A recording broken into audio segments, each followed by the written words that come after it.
Oh yes. Oh yes, yes, yes. Here we go, here we go. Right back at it again like we never left, cause, we never did. That's our whole shtick. We never left, baby. Yes, sir. Yes, indeed. Yes, indeed. Today's gonna be very special. Today's gonna be different for sure. But I hope it will become something regular and fun that we can do. Today we're gonna play Warhammer. Yes, indeed. Yes, indeed. Today we are playing Warhammer. We are playing the actual game. And I'm gonna use my phone to go through everything, do everything we need to do.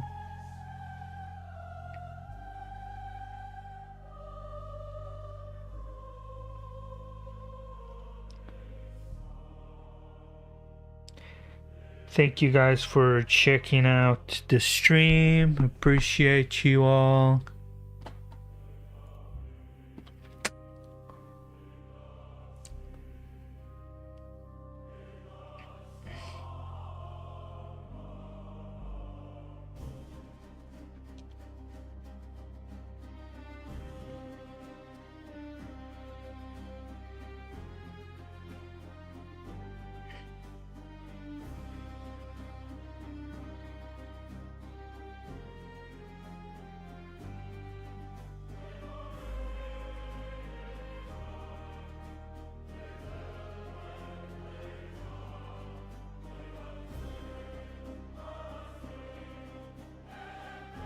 Here we go, we're starting a new game description.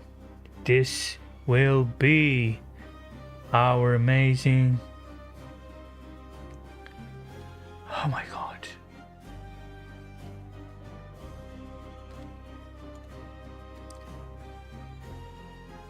Here we go, live on TikTok. Hello, TikTok. Hello, everybody. Hello. Here we go. We are playing our game, which will be called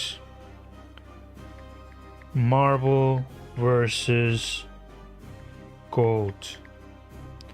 This is the description of our game. This will be basically, let us see here, Leviathan, matched play, 1,000 points, game scoring, normal.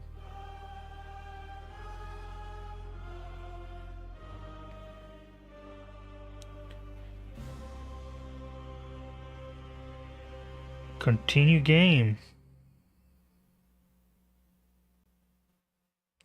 Command points counter, yeah, we need those. Reminder to take picture, yes, sure. My name is Gold. Opponent name is Marble. But we both are both. You know what I mean? Imperium, Custodes, Lions of the Emperor, Army is battle ready.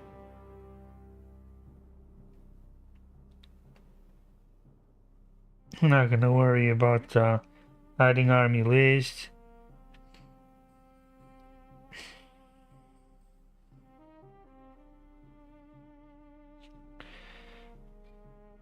Marble is also Imperium, also Custodes, and also, I think also Lions of the Emperor. And also will be battle ready. Let us randomize our deployment. In fact, no, we can actually go in and choose because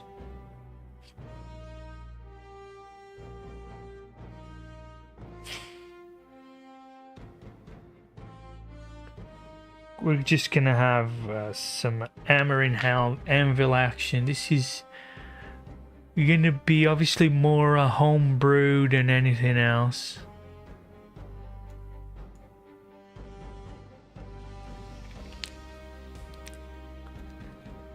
But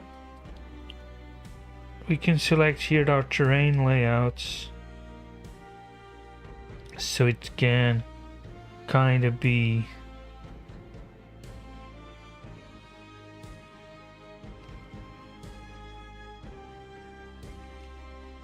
something approximate.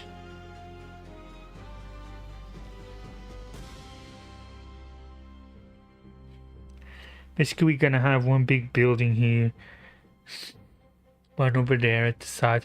I mean, I think probably this should be more homebrew than anything else.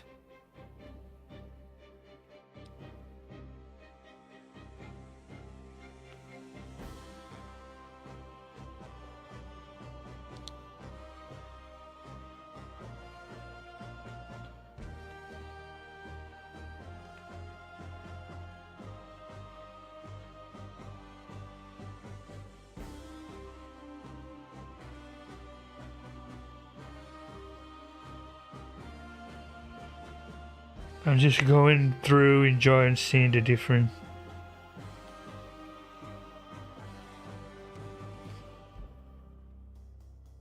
Okay, I think sweeping engagement, I don't know.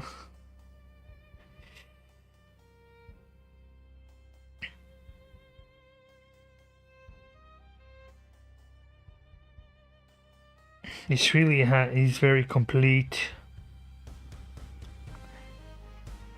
I think we're actually probably gonna just go with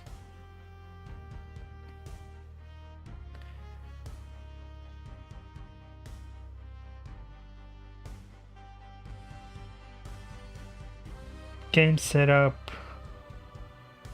custom mission, incursion, unimplemented missions, homebrew. That's more like it. Pictures, need them. Yeah, why not? Let's take a picture.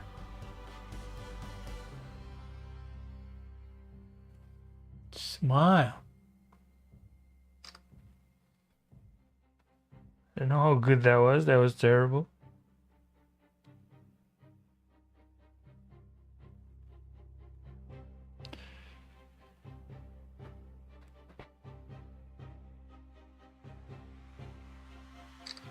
Okay, that'll be better.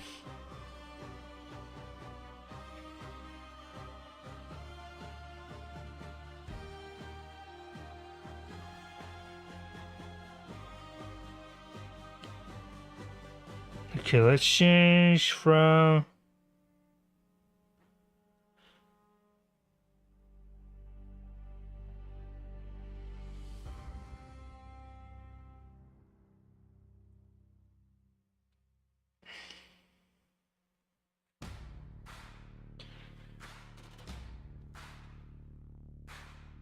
Pariah X's mission deck, sure. Wait, these are only for 2,000 points. Or is it not? Okay, incursion 1,000 points. Pariah Nexus mission pack. That's lovely. Dawn of War 5 objectives. Let's see what would be more similar to what we have here.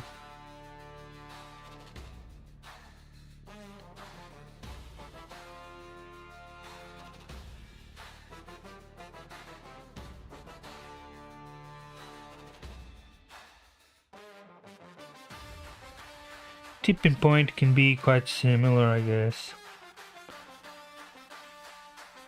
Why not? And now it's the rules. This is the part that really matters. Gives you the objectives. Let's randomize the mission rule. Inspired leadership. What does this do? We shall find out. Read mission.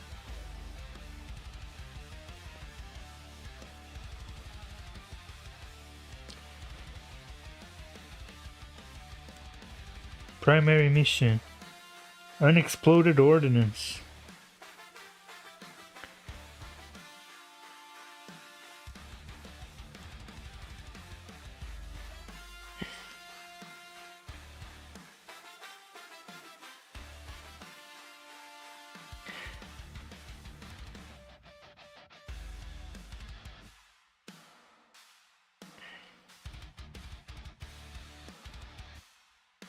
Fair enough, I suppose. That's fine. Now we must roll to determine who is attacker, who is defender. So, here we go. This is Warhammer 40,000 tutorial. As I learned the game, you shall learn the game along with me, so come on along for the ride. Thank you for joining. Warhammer 40,000 is a game where armies collide, fighting for objectives and fighting for victory. We first start by choosing a mission, and also we then start by choosing secondary objectives. These are the ways that we gain points that determine victory. We then have a set of objective markers. In this case, we're going to be using something like this.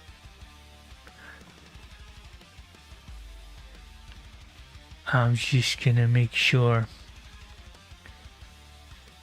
this is working properly.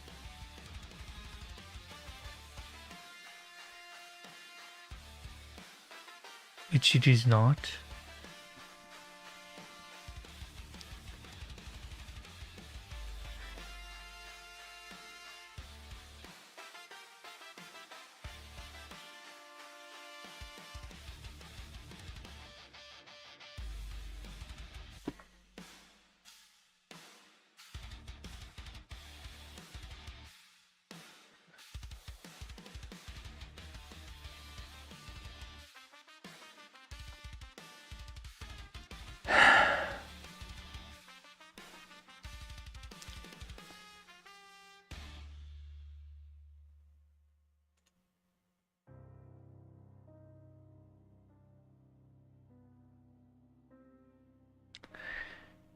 Now we're cooking.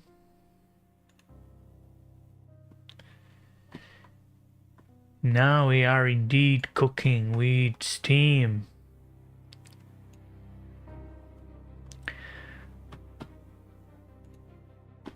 Perfection, perfection. So, as I was saying, the game is played using objective markers. We can actually see here, as we have a mission selected, it will show us where to place the objectives, all that good stuff.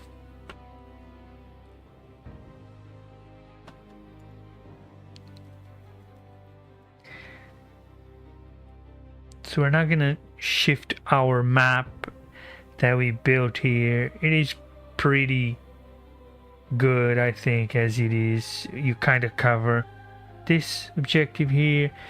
The only thing we're gonna shift is having our home objective go back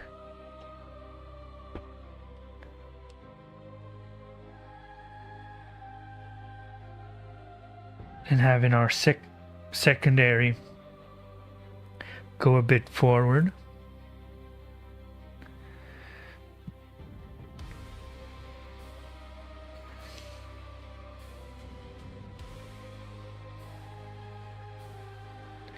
just to match a little bit more.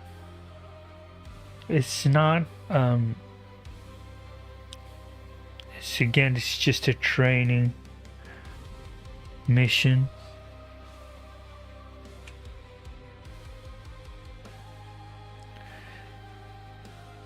Just to match a little bit more.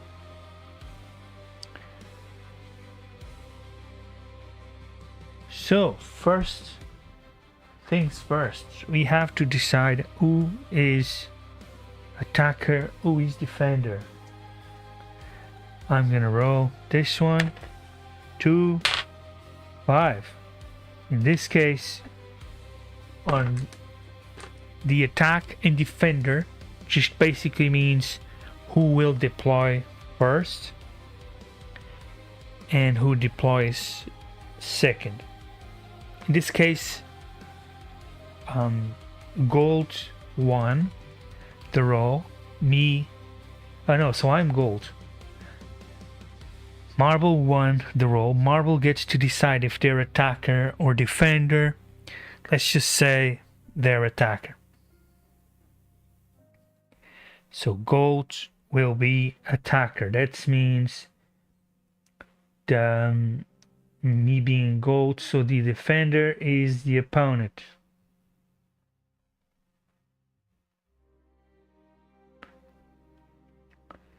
We'll use tactical missions as they draw secondary missions as the game progresses. So each person has a different main objective, and then getting tactical missions gives you randomized missions as the game progresses. Fixed missions, you get to choose which missions you want. Same with the opponent, he's going to use tacticals, going to use random.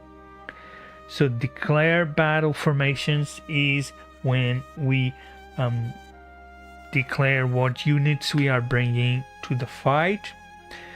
We have them built right here. The only thing of note here is due to my army, we're going to use this stand-in for Trajan.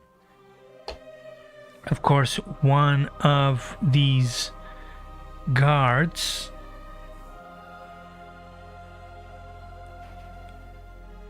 will actually then be removed. We won't need so we can balance it out. We have 4 guards, 5 wardens, Trajan, Blade, 3 Alaris, and in this case we're also gonna have 2 bikes on one side and 1 captain on the bike on the other side. It's the same amount of points. We probably also shall use an Alaris Terminator captain on each side. It will be the guy without helmet. Of course, wardens. We will be using default weaponry to facilitate, so both will be using spears. They get a Vexilla. On the guards, they will all be I think more fun if they all use swords and shields, so we don't have just spears all over the place. On the Alaris, we're gonna be a bit different. I actually gonna want our captains to use an axe, and okay, so they're all spears. It's better all spears. So this is our declare battle formations done, and now we need to deploy our armies. So our armies are not deployed. So there was a little step we missed before, which I will proceed to explain. In this case, we're just gonna have an imaginary line that goes like this to the middle, goes like this, and goes like this. So this is our deployment area. and the same over here. So this divides the field into different segments, just so we can know where we're deploying. It's not going to be very critical or important how we do it, but just to get an idea, you will get a defined area measured of where you can deploy.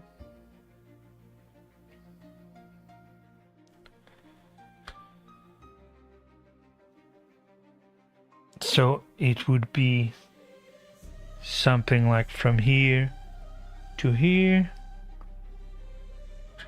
like from here.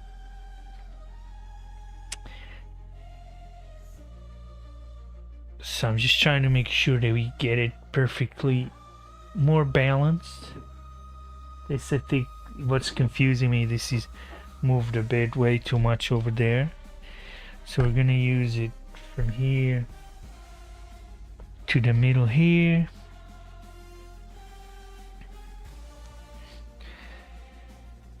Great, so in this case the defender is gonna deploy first. Of course, during the battle formations you can also choose leaders. In this particular case, I'm gonna use on this side, just to be different,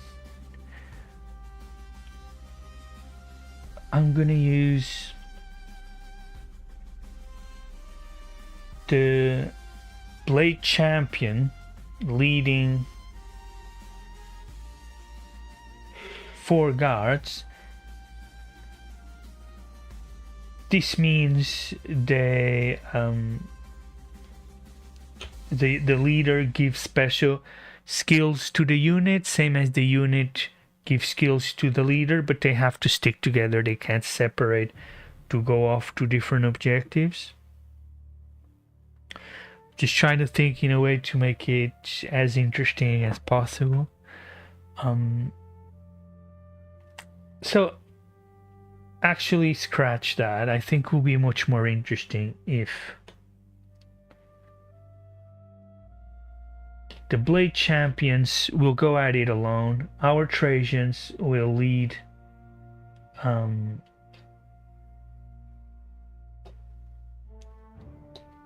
4 guards. They all have swords and shields. Champion will be alone. So now we would alternate our deployments. Starting with the defender, I'm gonna go ahead and deploy my bikes over in this advanced imaginary line. As you said, it's gonna be kind of coming here in halfway through here to half the table, then it goes back halfway, then it goes back here. So that's easy to understand. So that's our first unit deployed. All these units are waiting deployment. You're just gonna go to this imaginary 1 inch that is outside of the game.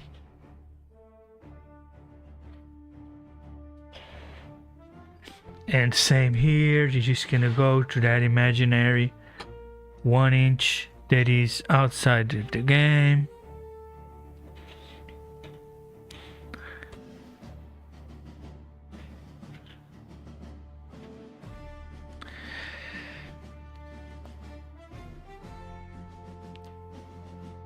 So of course this gives me already interesting tactical decisions, as you can already see. So this case the defender already deployed one of his available units. So I will now choose to deploy my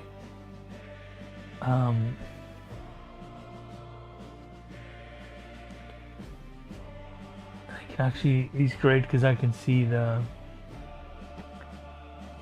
I actually will So this is actually further back as a line, so this is a good detail to know. Like I said, so go about to half. So I already gonna start making tactical decisions by deploying my Trajan and his 4 guards.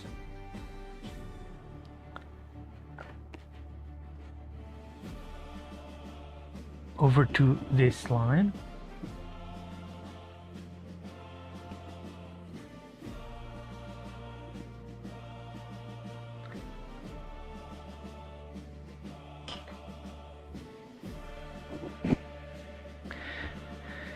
Is now the time for the defender to deploy.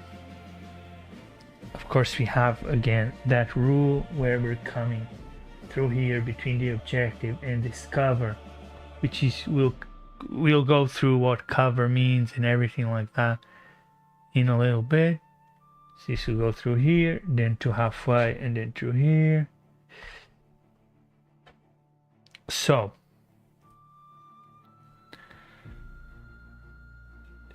we're gonna deploy our 4 guards and Trajan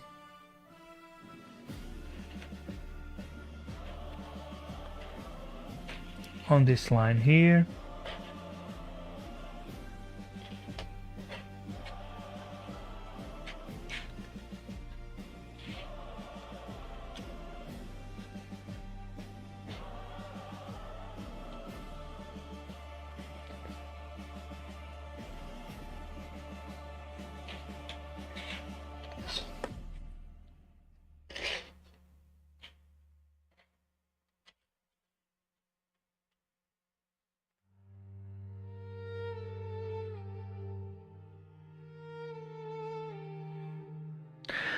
So all our guards will actually also have so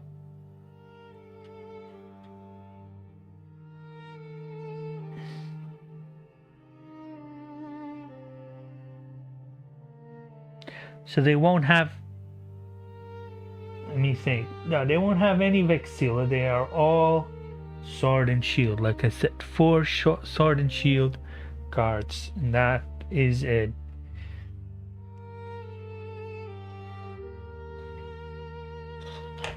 Wardens do get themselves 1 free. So I was gonna say wardens get themselves 1 free Vexilla along their 5 spears that they're all gonna be using.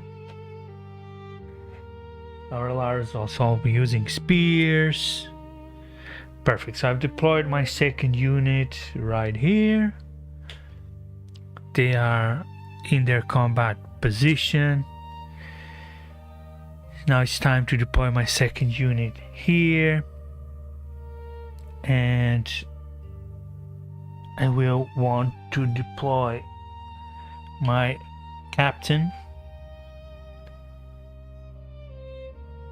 about here, same as those. So it's this line between the home objective and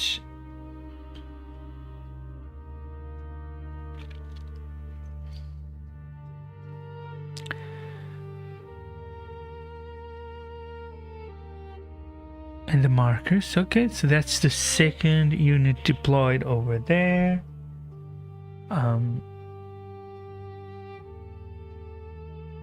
Like I said, our blade champions and our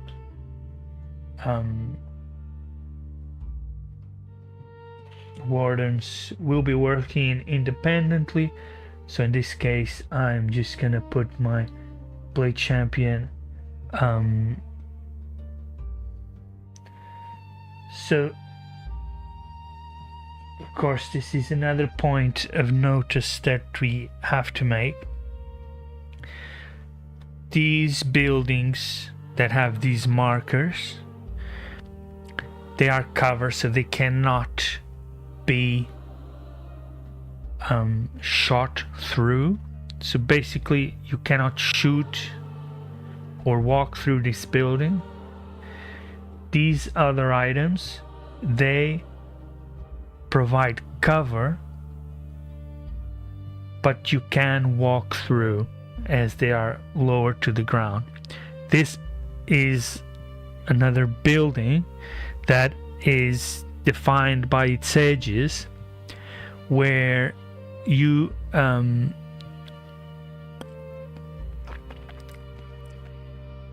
I think we're gonna decide this is a ruin where you can walk inside.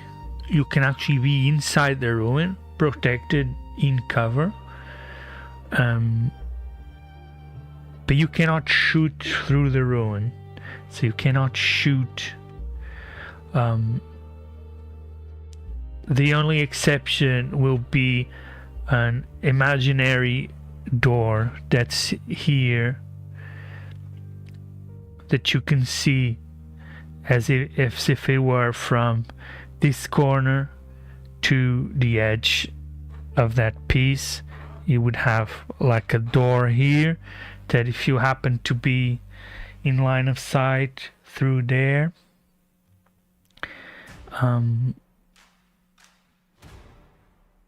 then you would be able to shoot. So this will help us, guide us a bit more, get a bit more clarity of what how we should be deploying.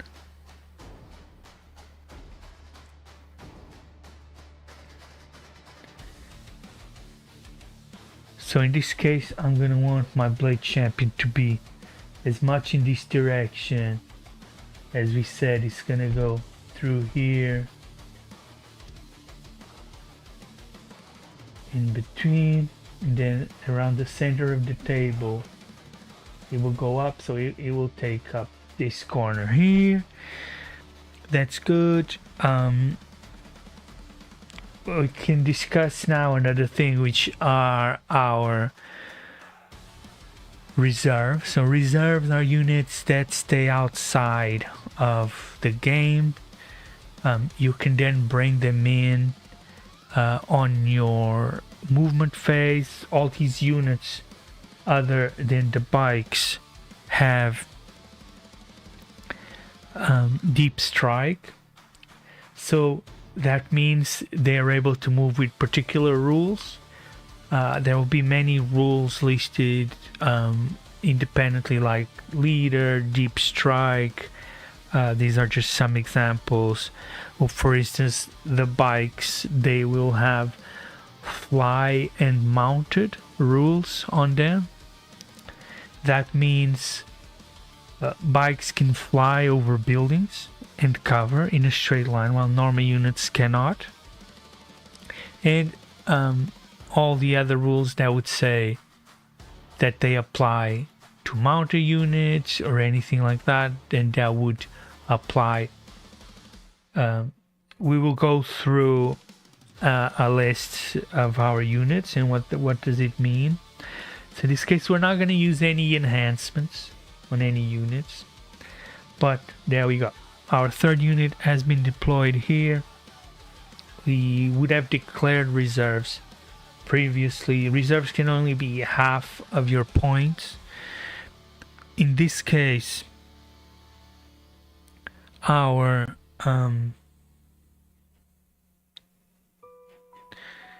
units that will be in reserve will actually be on this side, the Alaris and the Terminators. So we have we're gonna deploy our block of wardens.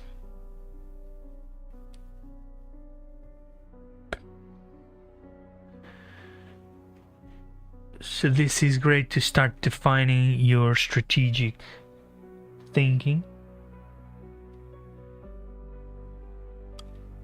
because we can already start to see where are we in visual range, where would we not be in visual range, where would we have cover or not, where do we want to just start shooting or moving. which is very interesting to think about.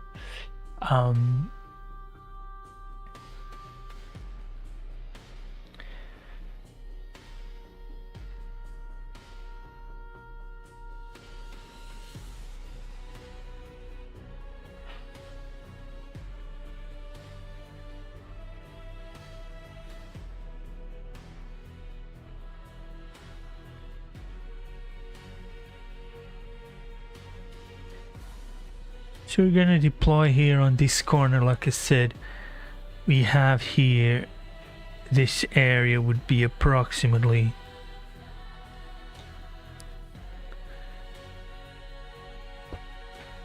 middle here, and then gets to the middle, goes to the middle there. So we can actually,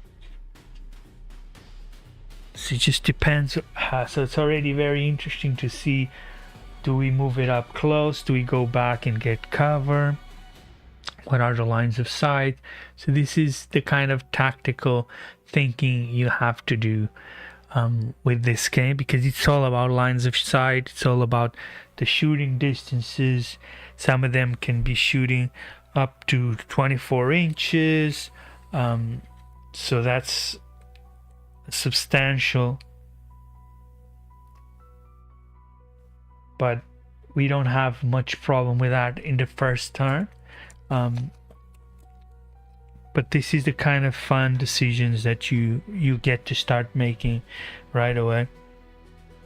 So yeah, we're gonna move this one to this corner.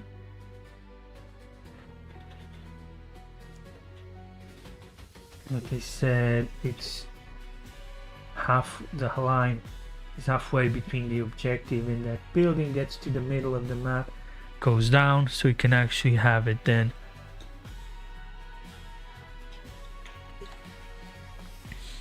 something like this.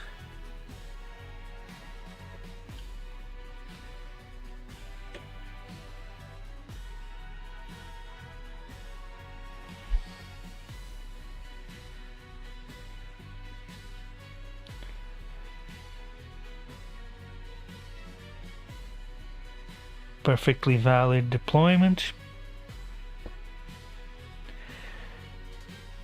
Right.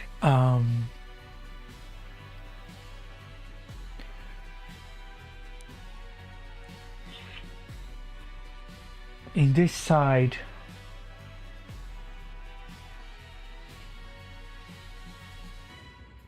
we'll actually choose to have the Alaris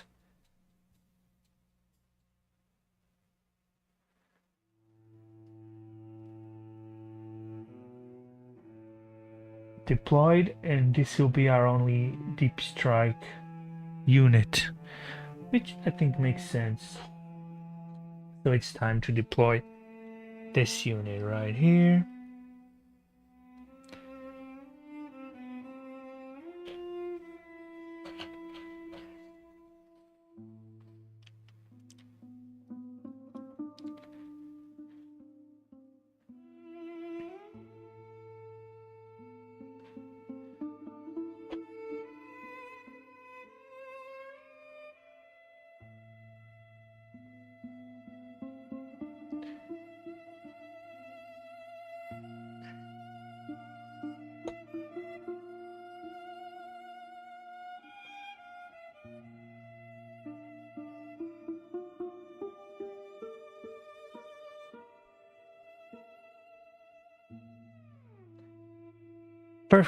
Perfectly valid.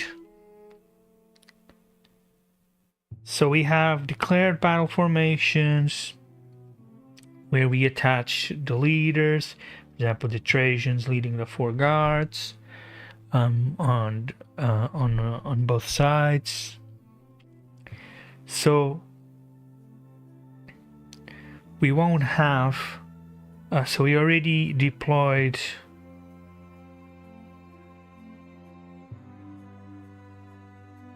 armies. Now we won't have the redeploy army units in this situation, we won't be using. So now we determine the first turn. That means we will roll dice. Red for gold, white for the marbles, and gold wins with a 6. That means gold gets to go first. So if there's any pre-battle rules that we want to go through, if your army has any pre-battle rules, you can go through them. In this case we don't have.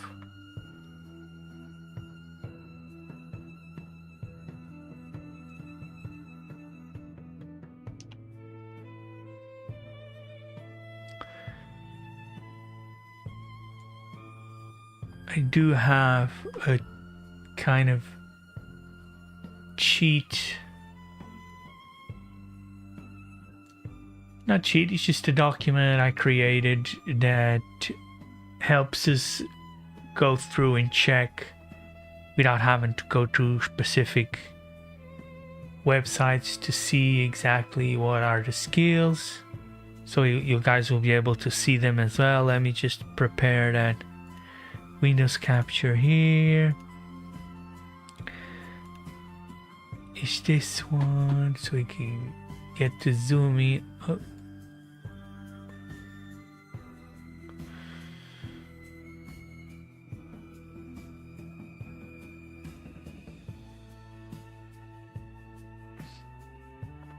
Perfect. So when I want you guys to see it, what we're talking about, I just do this and you'll be able to see.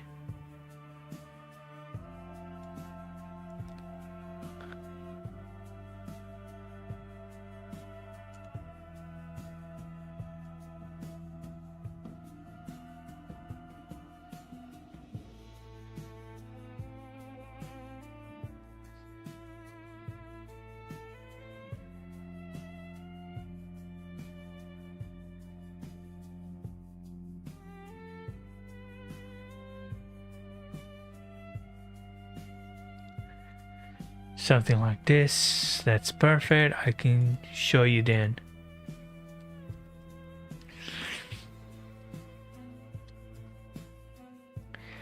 So how the game is played is there's a turn where we begin the battle. Then we shall capture the moment. It's a good reminder. I like it.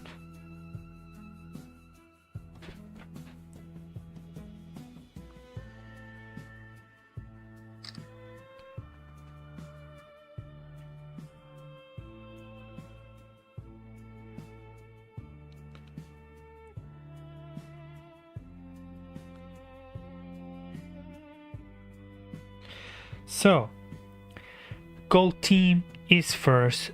Their main mission is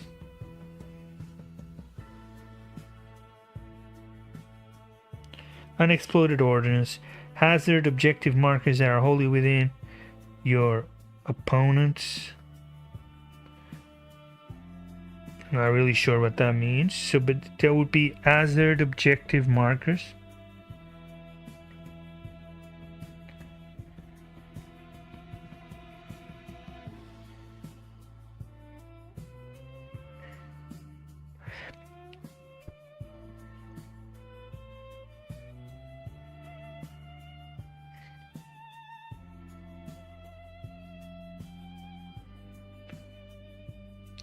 So that's our main mission for both of them. That means we will get 8 points for controlling objective marker that is within the deployment zone, which is this one. We get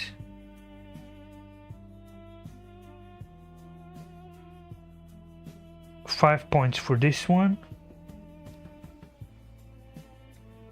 And we get 2 points for this one. Now, going first, I now select 2 missions. Which is area denial, and extend battle lines. Those are my 2 missions. And also Marble will also get 2 missions.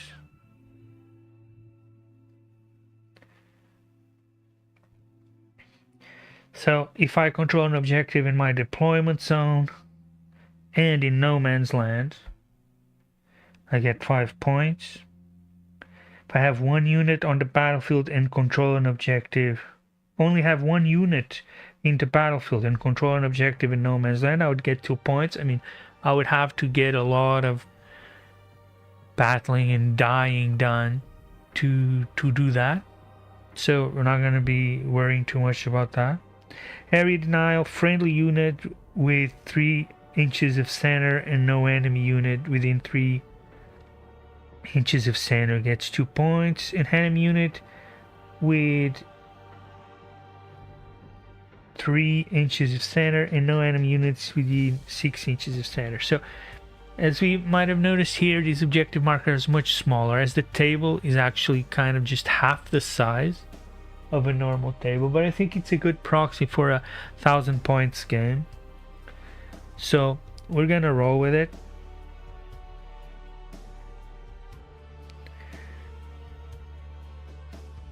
And then our opponent, which is Marble, has control objective in your deployment zone. So they also have extend battle lines.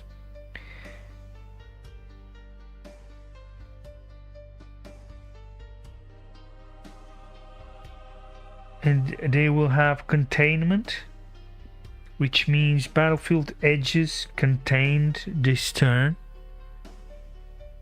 So this is a good one, easy one to score points. So you have to just hold the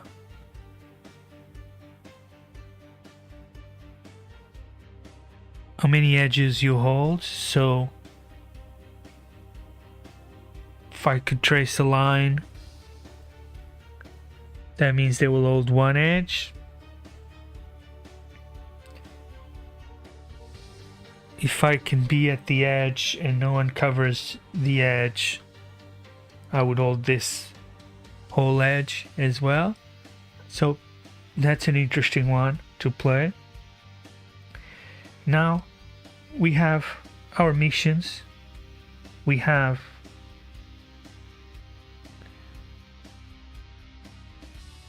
need to take another picture at this present moment in time.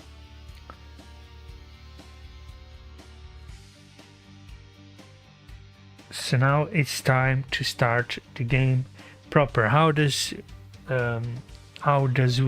we start the game? The game is where my entire army will move on my turn. So that's the first stage. I get to move my army. On the second turn, I get to enter with my reinforcement rules. In this case, they have deep strike. That means they can come anywhere near 9 inches from enemy units, which is quite interesting. So it's time to start moving, and this is a good opportunity to go and see the rules of the army. So I'm interested starting with our Virtus Praetors. So Virtus Praetors, what they are able to do is on advancing, they can add 6 inches to the move instead of rolling.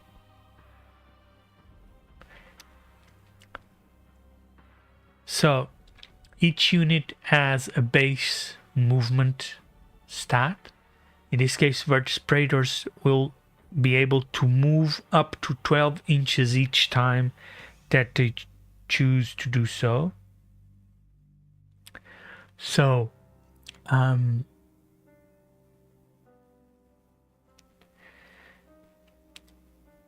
also we have of course gained 1 CP each.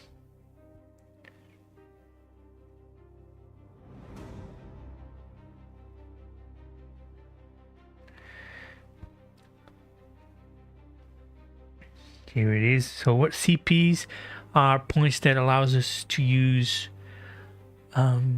different skills depending on our army's chosen detachment. So we'll get there in a minute. I'll show you. But each time a player starts one of their turns, they will gain both 1 CP.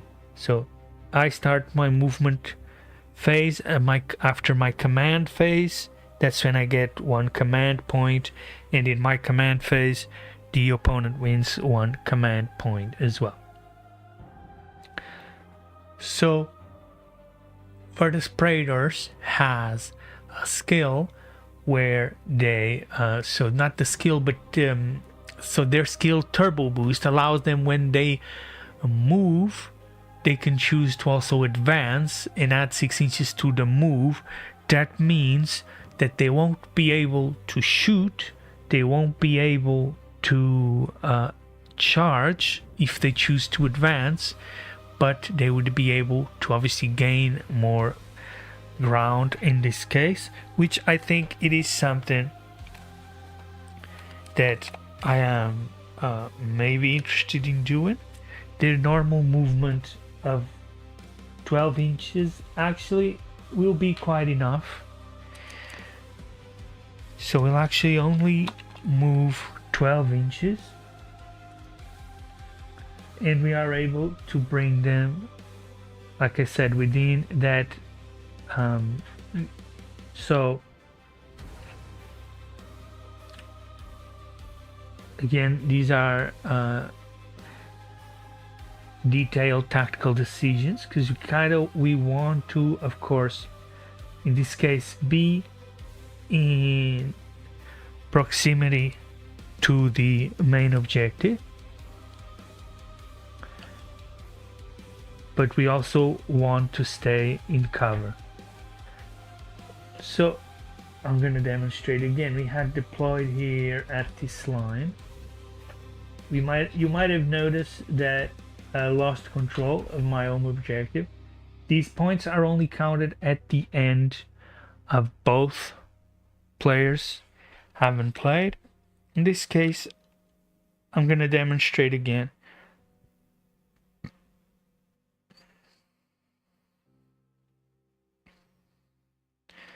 This is 12 inches.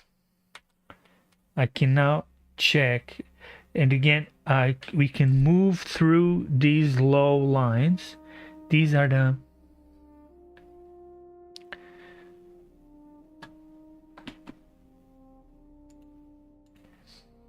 so we can move through those lines.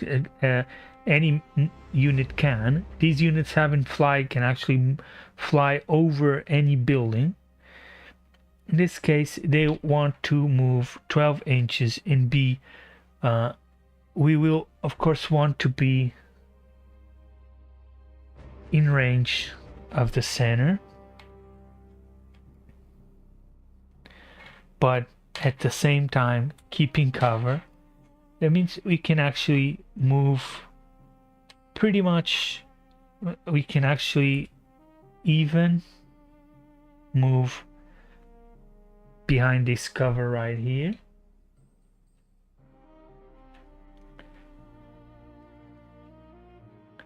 So this would be considered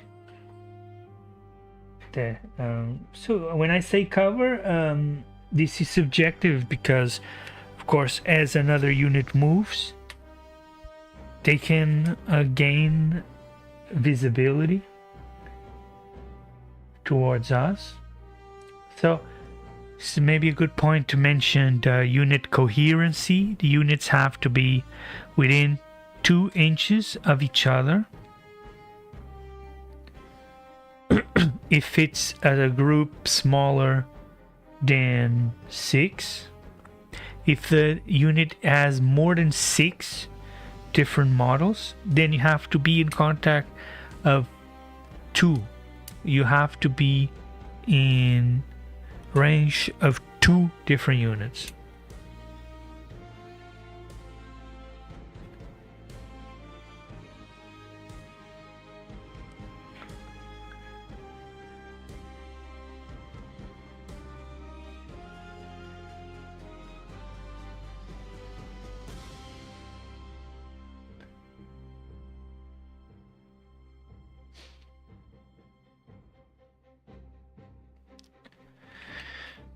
Again, the way we defined this building is the most outside edges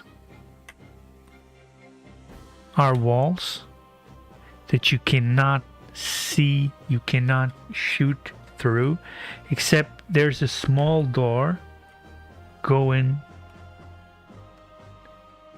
from that edge over there to over there. So that would be, I think with this piece I can simulate the door.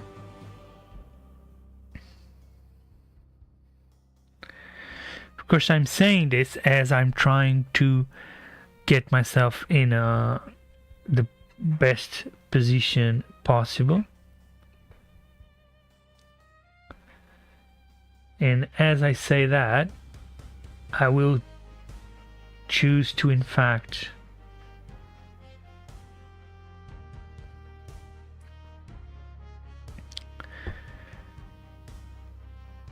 so like most ruins, what happens is you may have like a door where you enter and everything else is tall walls, but these spikes could actually land on a roof if it had. In this case, we can actually say they don't have a roof and they can land inside because it does not have a roof. There are some obstructions, but the bikes, as we said, they're moving 12 inches. They actually can move all the way to be inside the building. It's just a bit unyielding, but my point is they are in coherency. This is their position. They are in range of the center. If we had one of those markers over there, they would be in range of the center. Where is the actual? Okay, so the center is there. Interesting. It's just difficult to place them.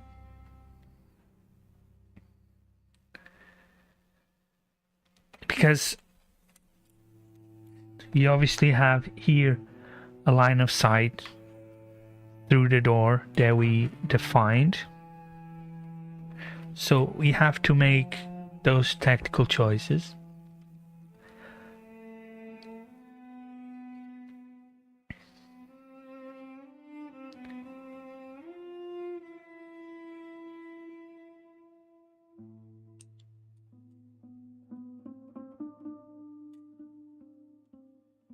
This is actually a great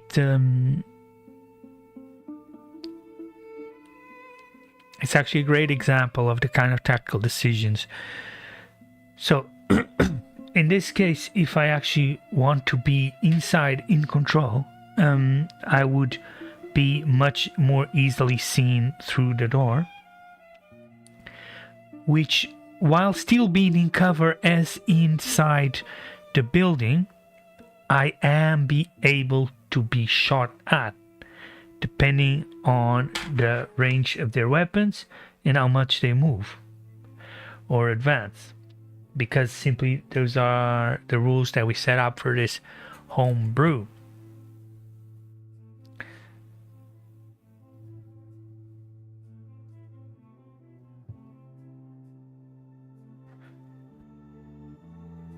So considering that that is there, I will consider that, yes.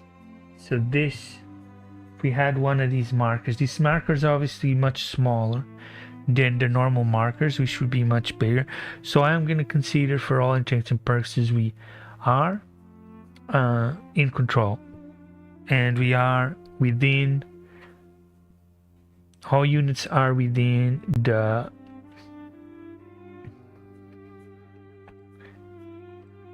objective. It's just difficult to place them due to the but this is part of the game. So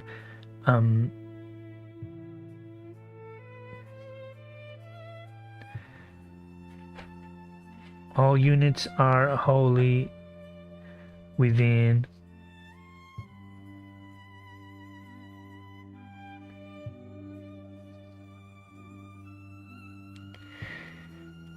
and of course their own visibility. As they just made a normal 12-inch move, they will be allowed to shoot through the door that we talked about if they want. So of course that's something also to contemplate.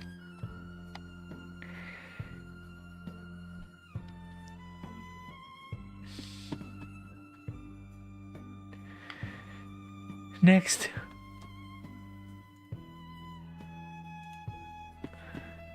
another fun rule that we can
So, as I was saying, it's actually going to be something interesting. This is going to allow us to show. So, our detachment is called Lions of the Emperor, meaning we get specific detachment rules that cost those CPs that we talked about. So these are stratagems that we can use. For example, Gilded Champion. Any phase, just after an Adeptus Custodes character model from your army has used an ability that can be used once per battle. They can use that once per battle ability one more time. That's one example. Defiant to the last. If a model unit is destroyed, if they're not fought back, you can then if on a 4+, so you do not remove it for play, the model can fight after attacking. It's treated as having a 1 wound and then removed. So this is kind of very different skills that they can use. And also we have our main army rule, in this case, which is the martial kata of the Adeptus Custodes, which means that each time they are selected to fight, we can choose to either melee weapons gaining sustained hits, which each critical scores 1 additional hit, or lethal hits, which each critical, or it's a 6, so rolling a 6, automatically wounds. So there's no save.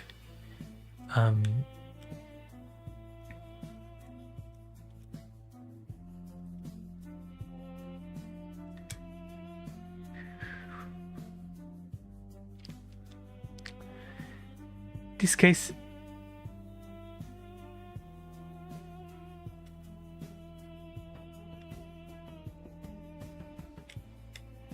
for example, Unleash Alliance, we can use in our command phase that we can use to separate each model of the Alaris Custodians into different units.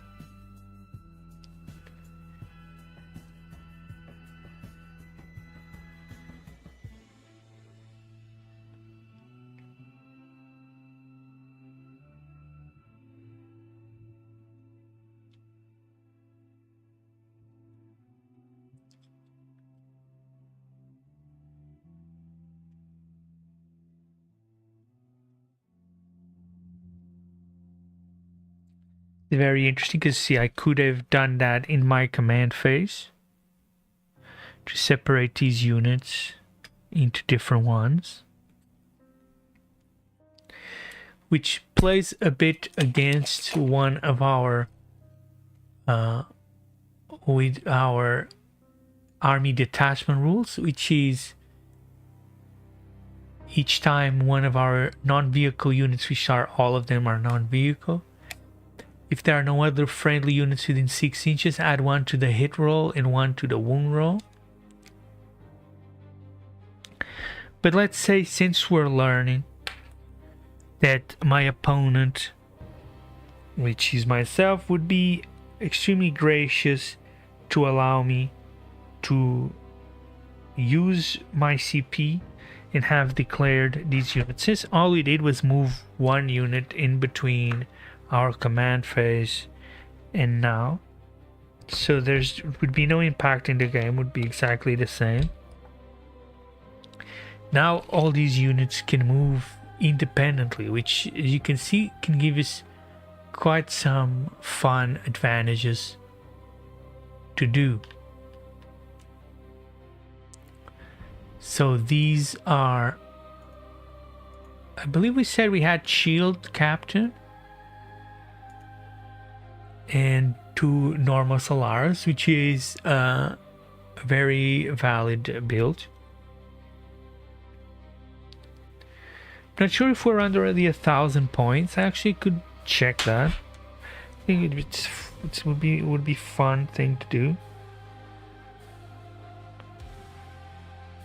There's a reason why things are balanced. And there's great apps out there to build your own armies. So let's quickly go into new recruits, lists, quickly create list, 1,000 points, force army roster, create,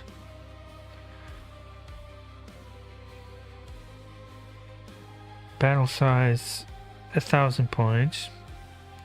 Detachments, lions, they're both going to be using lions. Epic hero, they both have a Trajan. Character, they both have a blade champion. Battle line, they both have 4 custodian guards with spears, that's right.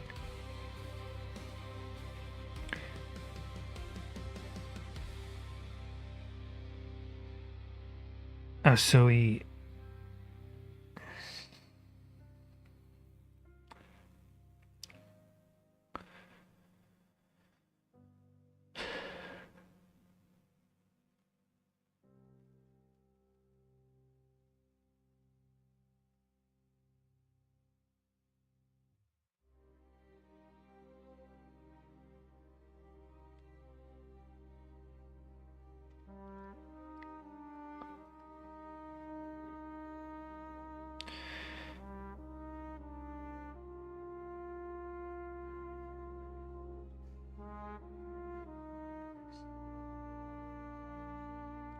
Also, they get to add another character, which is, of course, we were saying the shield captain in Alaris. They all had spears, like we said. In this case, mounted, we're gonna have 2 Virtus Praetors. No, just 1. They have the default salvo launcher. And we're missing infantry.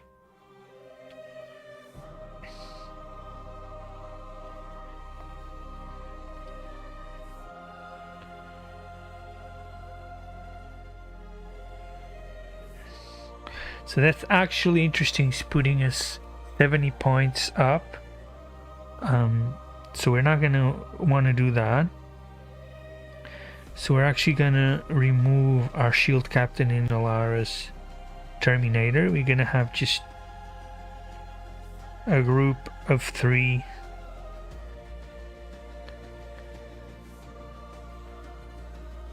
Alaris.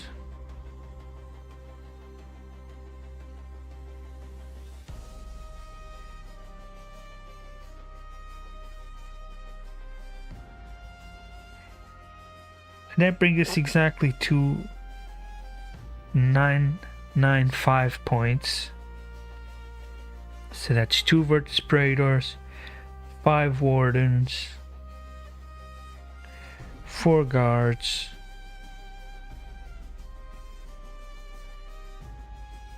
1 Blade Champion, 1 Trajan.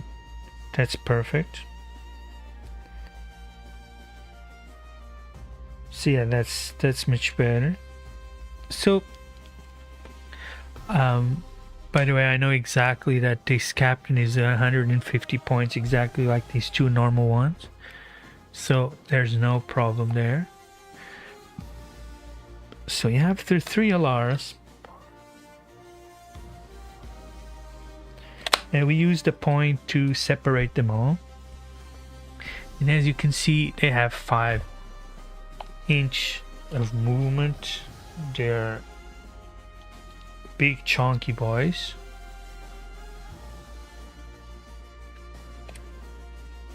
We're gonna move this one and regain control over there of our home objective.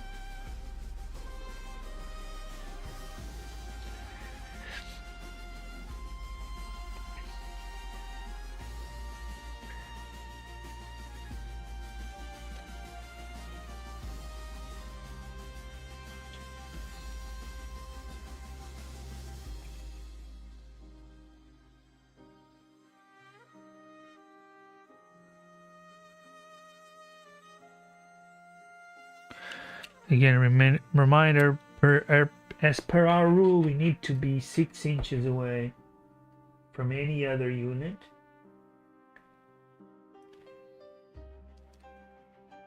In order to regain our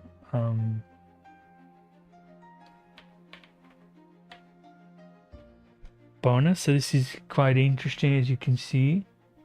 Trying to calculate if there's any area that we could move. The thing is, these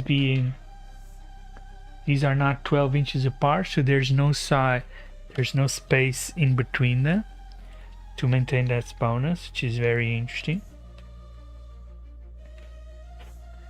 Something we should have measured, but we can go and try and see, so we can try and fix that, because our 5 inches here can actually allow us to move quite a bit more further back. As we were here, we get to move quite back here, so that now allows us enough space to be able to fit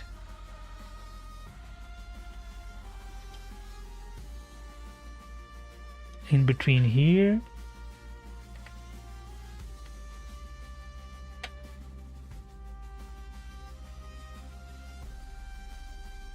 and here, let's say.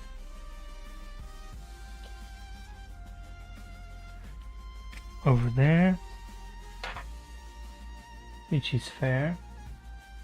So we are 6 inches here, quite not so much over there, but yeah, just making sure we keep our separation like we were talking about.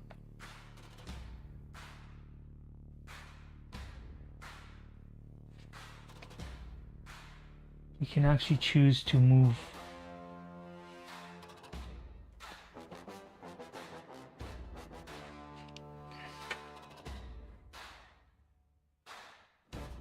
this one in this direction.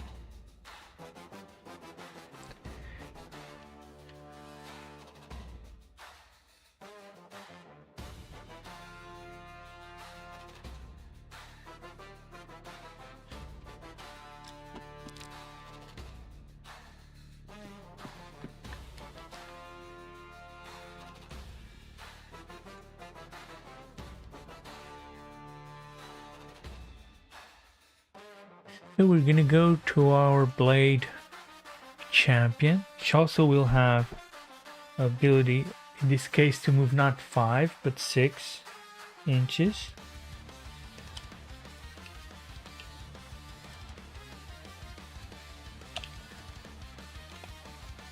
That means we probably won't be able to stay within 6 inches of every unit.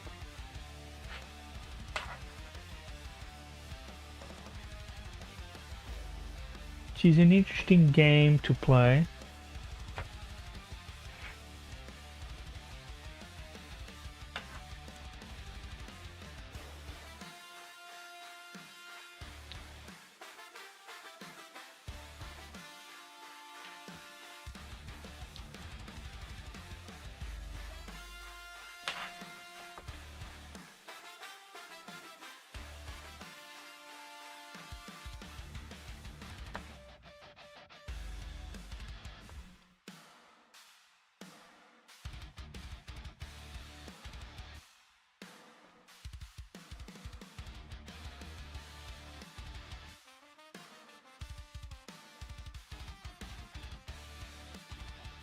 What we can choose to do, it's maybe a good example to show an advanced move. In an advanced move means we roll 1 dice and we get that extra movement range. Which just means they won't be able to shoot or charge in this turn. But I think we'll have plenty to worry about.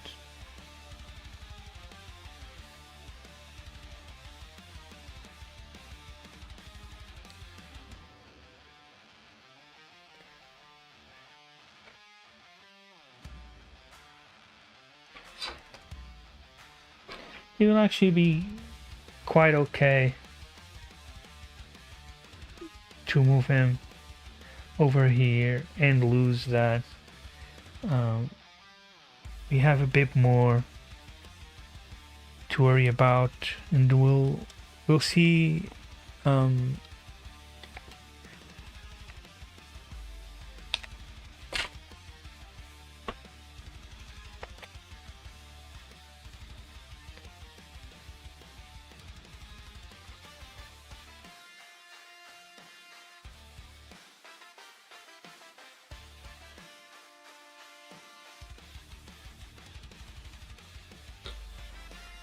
It's a great way to obviously acquire experience in what kind of moves you want to make. We're very limited here due to the size of the table itself.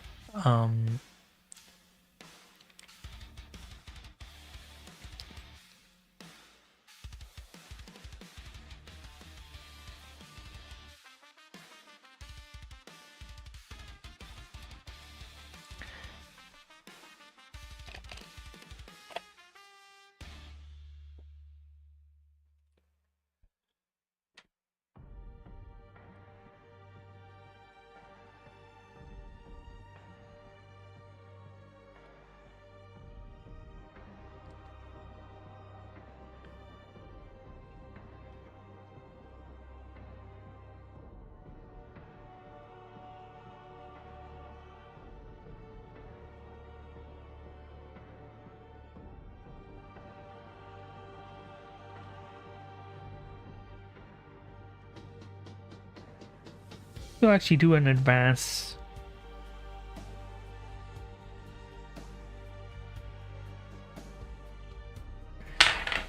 So we're able to advance 2 inches.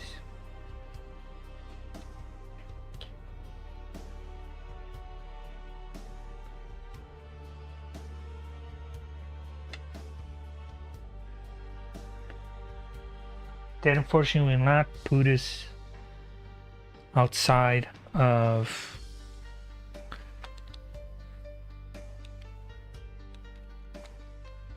the 6 inches we discussed before, but we were able to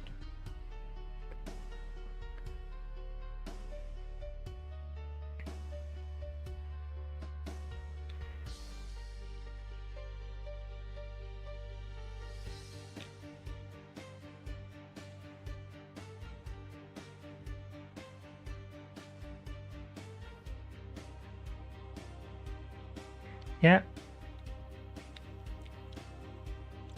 Now our final movement, we actually have our Trajan, Valoris, and his 4 guards.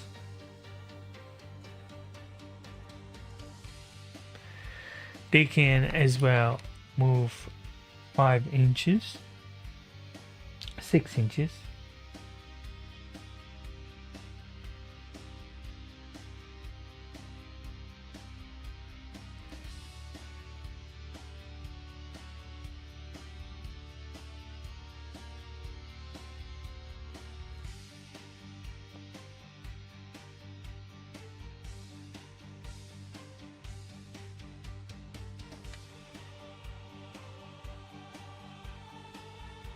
As we know, our missions, we will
actually move them slightly back this time.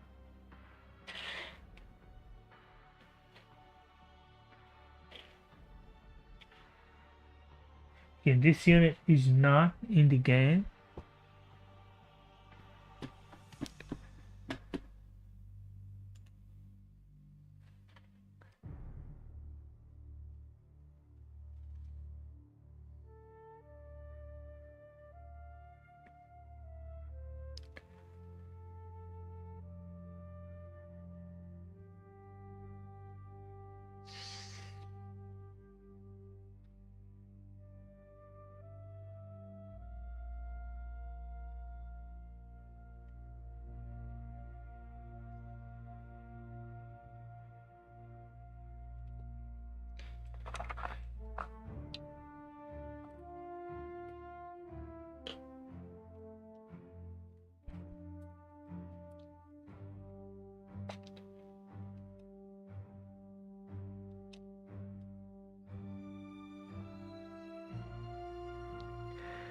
So having done all our movement phase, and actually being able to keep all our units with those extra bits of bonus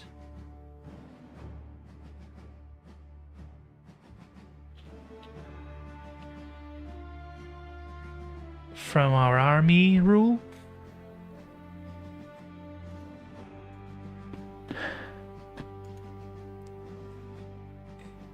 Hello everybody, how's it going? Welcome to the stream.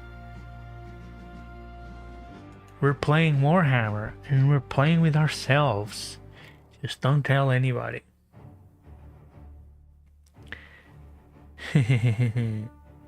How are you doing? How are you doing? Thanks for checking us out. Drop us a message if you want to chat.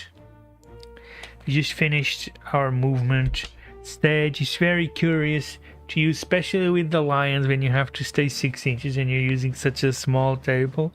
But it's just 1,000 points aside, so let's cut the excuses and we're actually going into our shooting phase. And I think we do have, we'll have to wait and see here a little bit, see what we're able to do.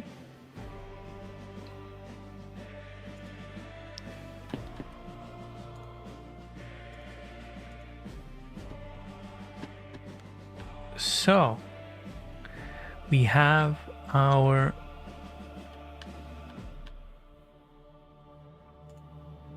vertesprators.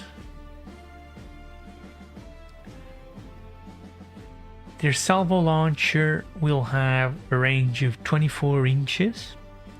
They did a normal move to get on here, and they actually are, of course, in range to start shooting pretty much everything that's out here deployed. So we are, although they will have the benefit of cover, all of them, we are able to be honest, let us see here, because as we defined by this piece,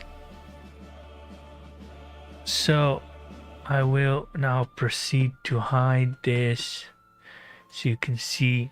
I'm gonna move this because we define this as our door.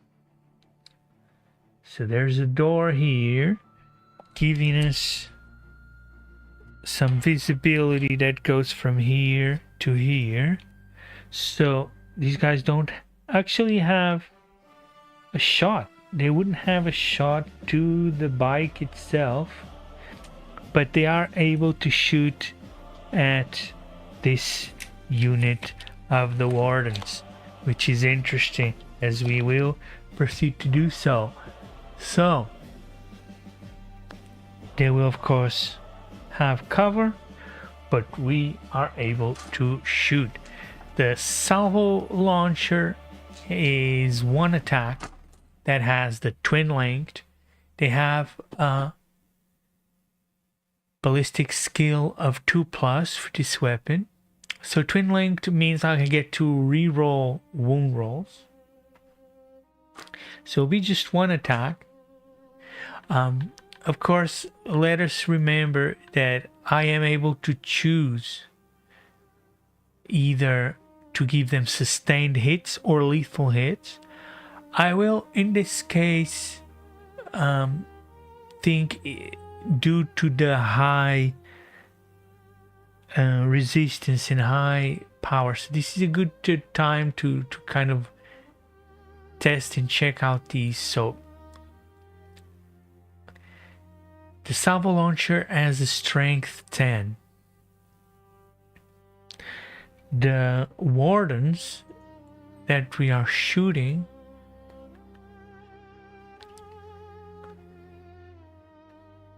so let us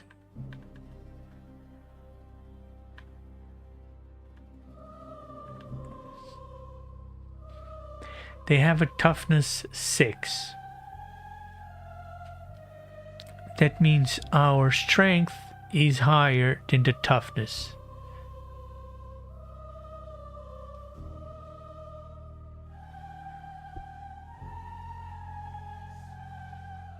So we're gonna first roll for the hit.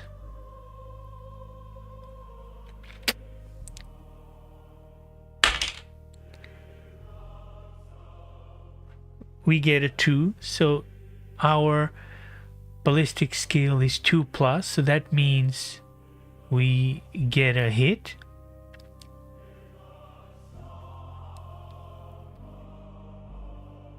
Now for the wound roll.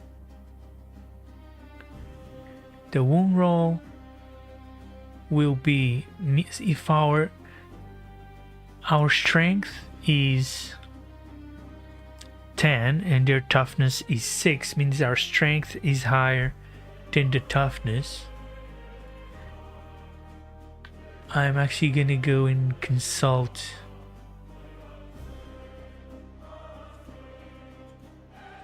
because this is the part that confuses me the most.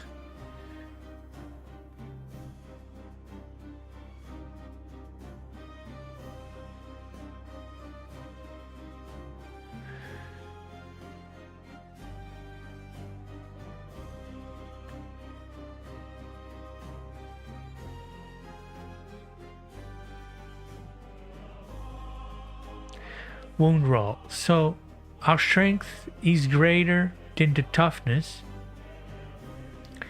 but it is not twice the toughness. So we need a 2.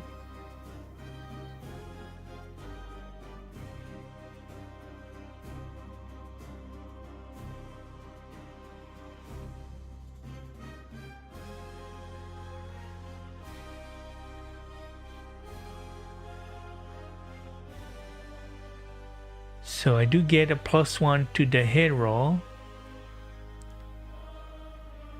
That means it would have been a 3, but I only need 2s. So that was fine. Now to the wound roll, meaning if our strength is greater than the toughness, I am actually hitting on 4s.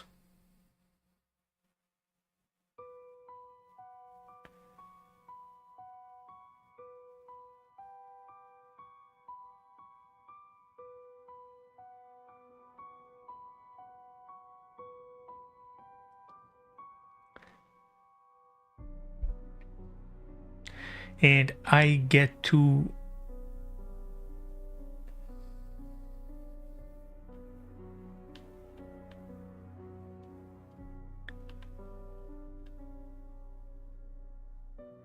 because I get +1 to wound roll.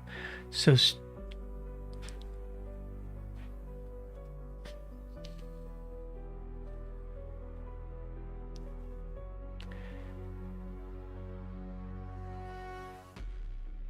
so I would need a 3, but that means I actually only need a 2 to get a wound. And I get a 6, which is a crit on the wound roll.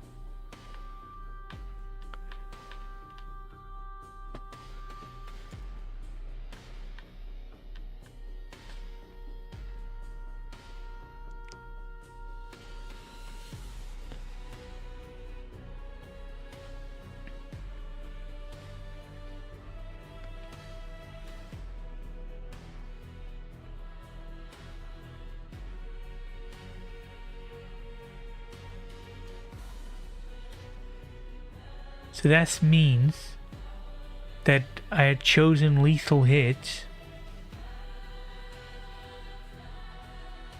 It's so that he does not get a save.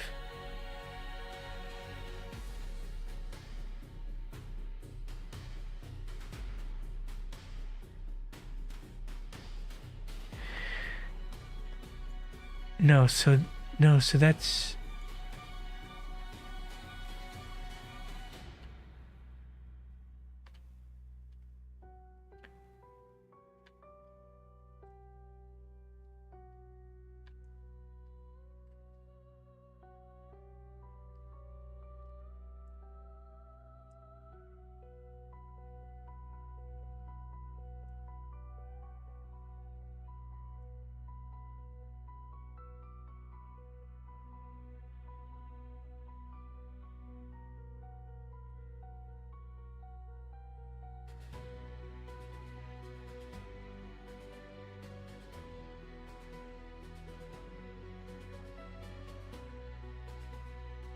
yeah, being a 6, the wound roll always hits.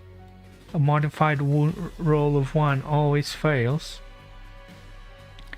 So that means we do not go to the saving throw,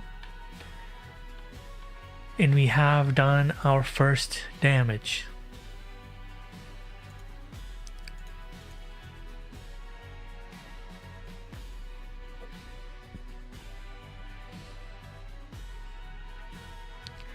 In this case, I do not need to re-roll our I could, with twin linked, would be a possibility to re-roll that wound roll, but getting a crit means obviously you don't need to re-roll, and you won't get to do a saving throw. It was automatic damage. So in this case, the damage will be a d6 plus 1, which is very interesting. So that means I can get anything between 7 damage to only 2 damage. And I get a 5, so that's 6 damage going in.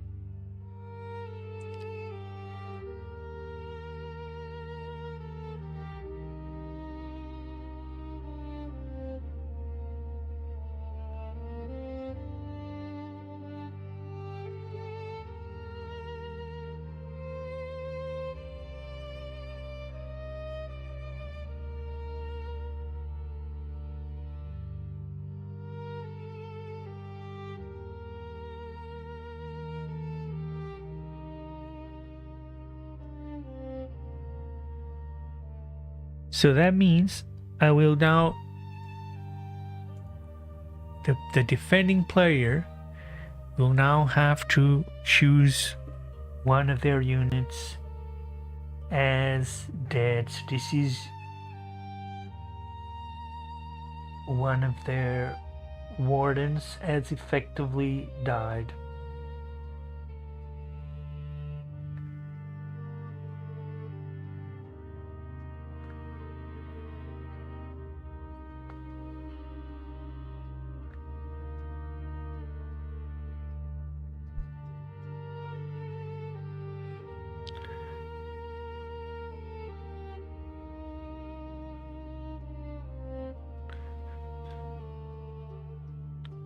Of course, but I'm making a big mistake because it's two units, so I'm gonna actually roll for the other one.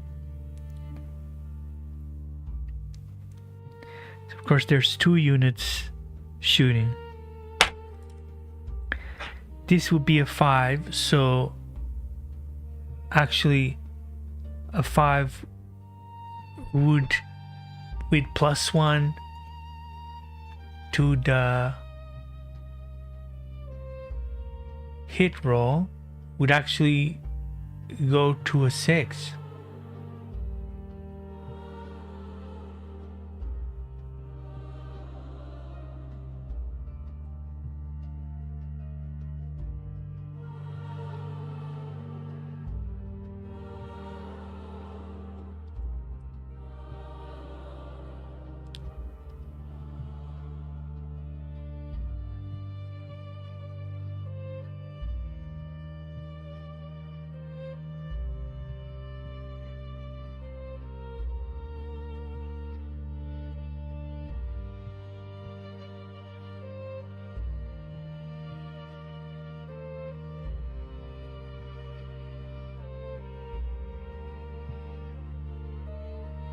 So that's another crit.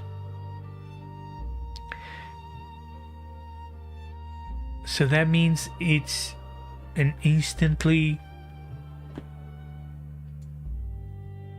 It's another lethal wound. It's another unit dead. They will... not dead, so it's a hit. So now I need to reroll d6 +1 to see how much damage. It's a 5, so it's another 6 damage. They only indeed have... So these are, in fact, are groups of 5 wardens. They have only 3 wounds. So in fact...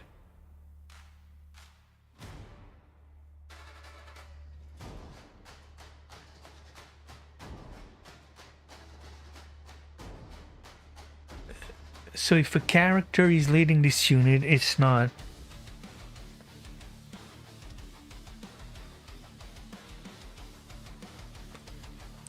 So is it now the time to use the feel no pain 4+. And losing 2 units just like that. Imagine it was all at the same time. I think it would be a great time to try to use it.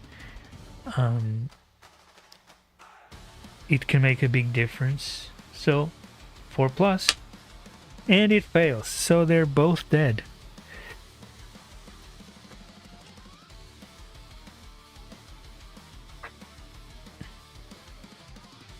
Very interesting indeed.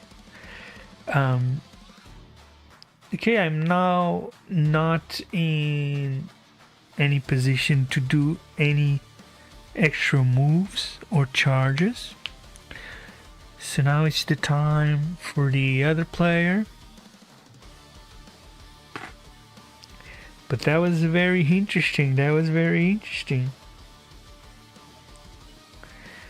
The other player is now able to do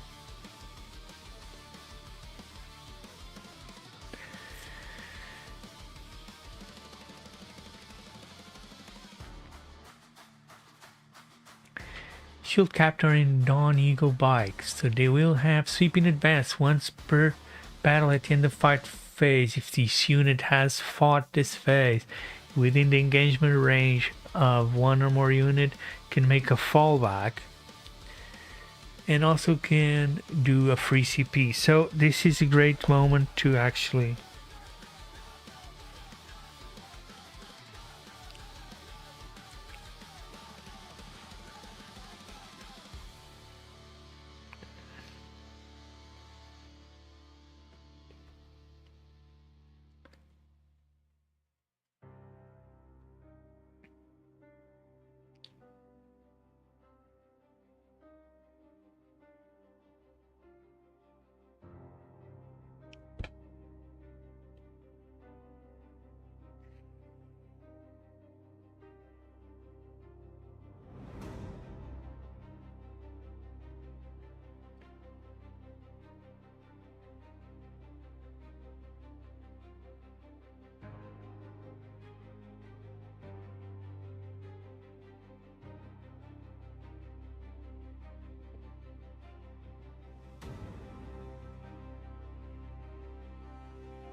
so they had cover.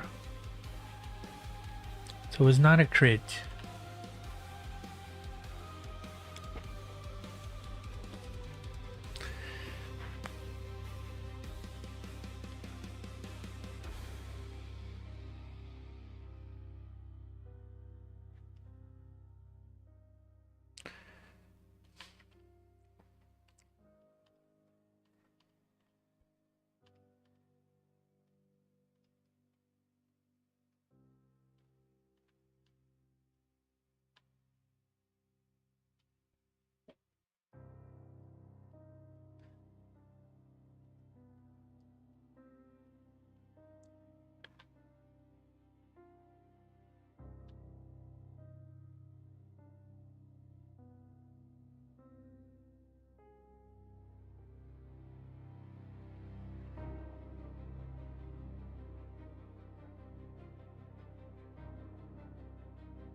be able to save because there was no save throw. Because they got created. It's treating on 5s, hitting on 2s. Basically, it always crits on 5s and hits on 2s.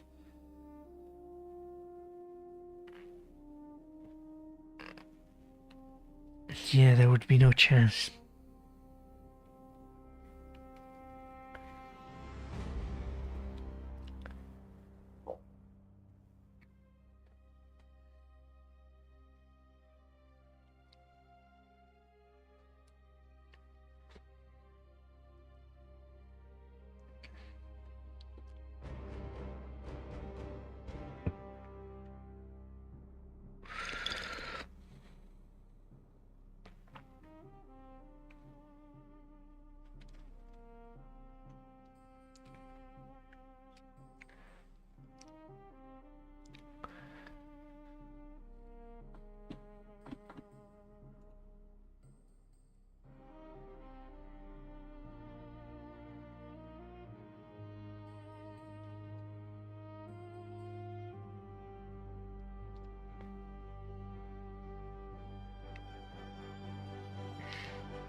So, as I was saying, we're gonna go to the movement phase with that enemy, as we have already done all our movement here possible.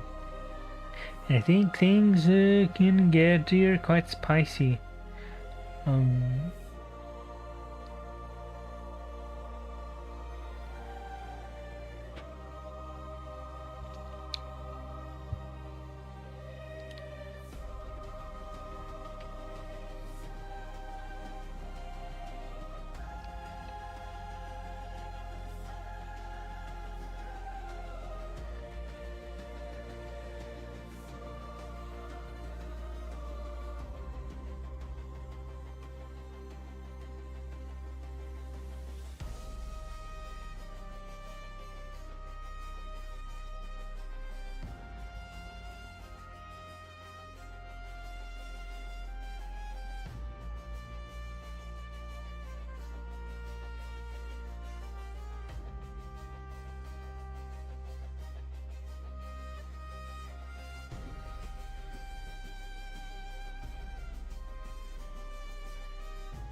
So we would have the command phase where we won all our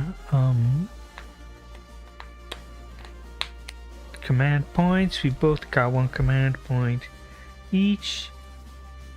That brings this player has one command point. That player has two.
So Trajan's unit is going to be able to move 6 inches.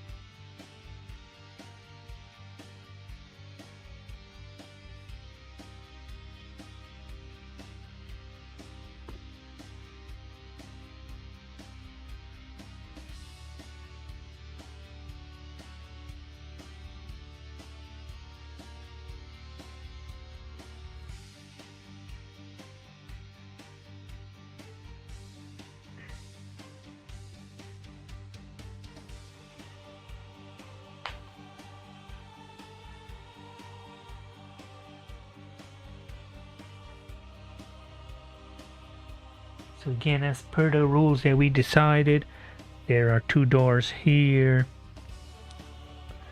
The rest is tall. So these bikes are actually inside, but they are not able to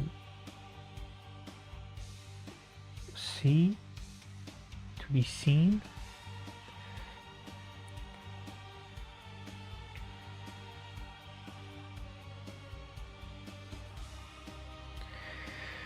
So we are gonna move, of course,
average view duration 28 minutes.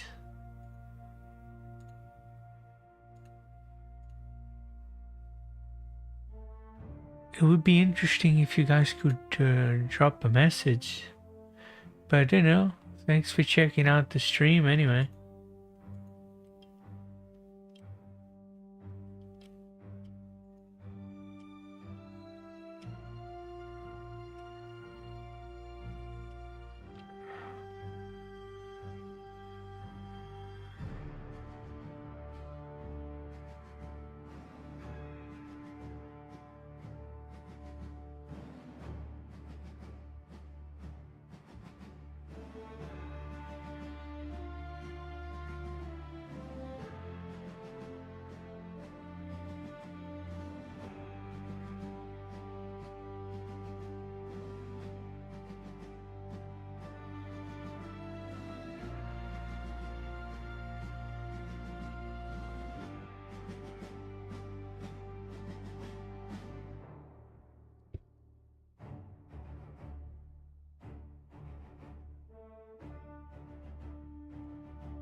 Definitely don't have the same reaction time as before, so a lot of fast movements can be very difficult for me.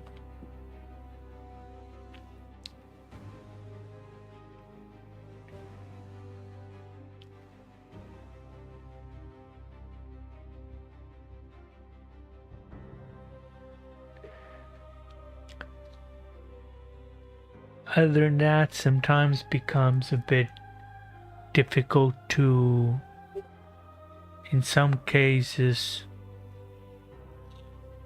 hear some voices depending on the music in the background.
Star Trek Online, Fallout 76, Total War Warhammer 3,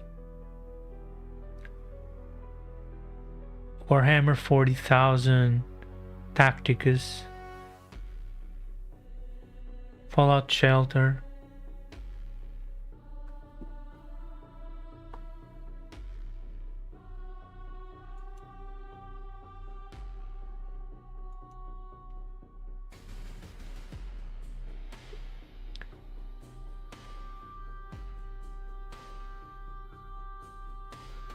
Star Trek Online, Fallout 76,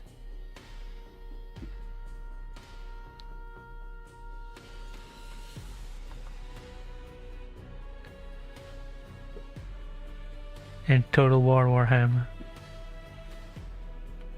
3.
Right.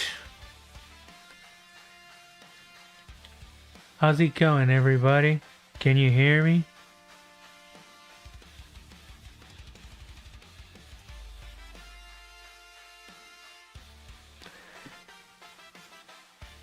Had some work to do.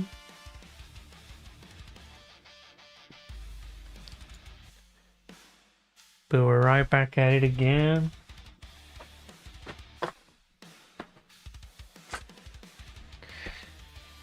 Interesting. So we moved our Trajan.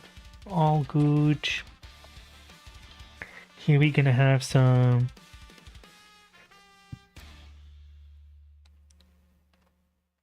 choices.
Hello, Jed. What's up? What's up? What's up?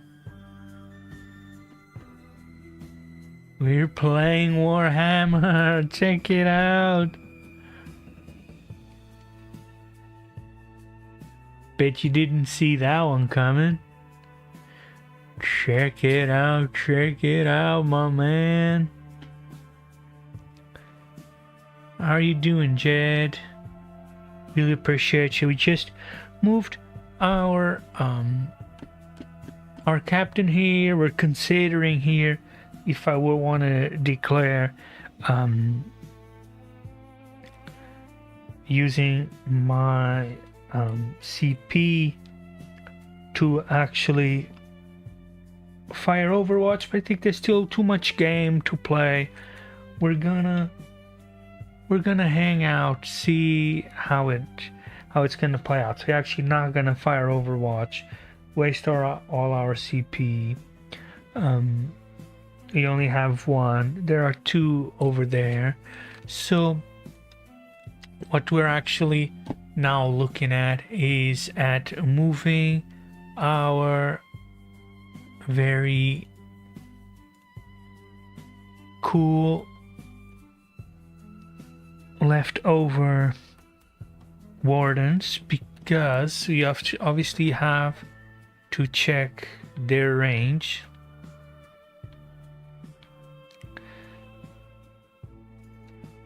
So they can actually shoot 24 inches, which is perfectly fine. So they actually don't need to even move to be able to shoot.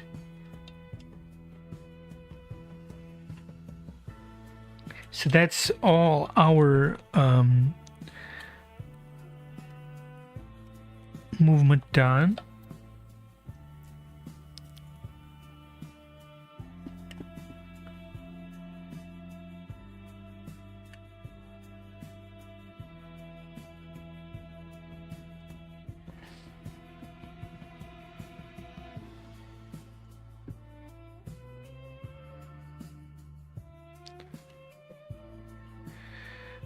On Warhammer 40,000, can I use... Never mind. Never mind.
What's up, Chad? What's up, Chad?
Really, you don't show reserves?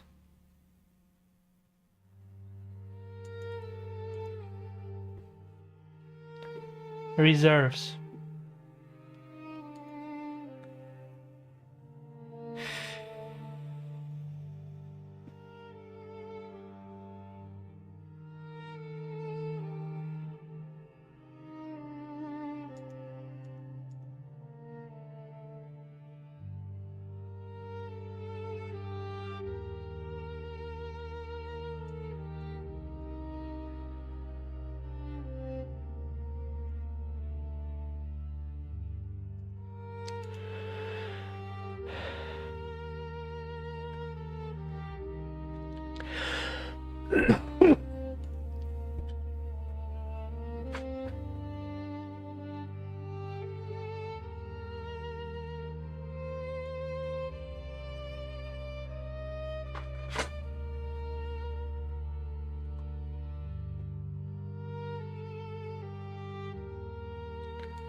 It's just get deep strike right away.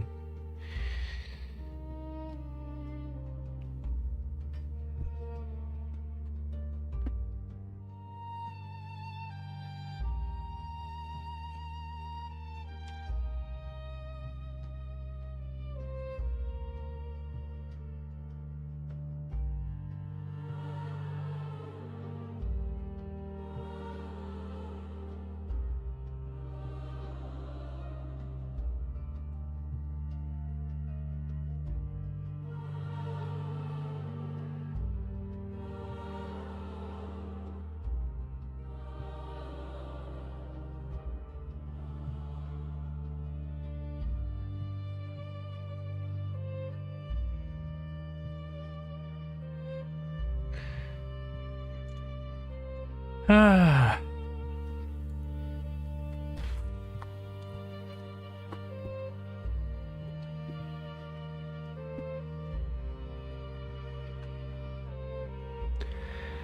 I can deep strike on my very first reinforcement phase of my very first movement turn, correct? Warhammer 40,000 10th edition.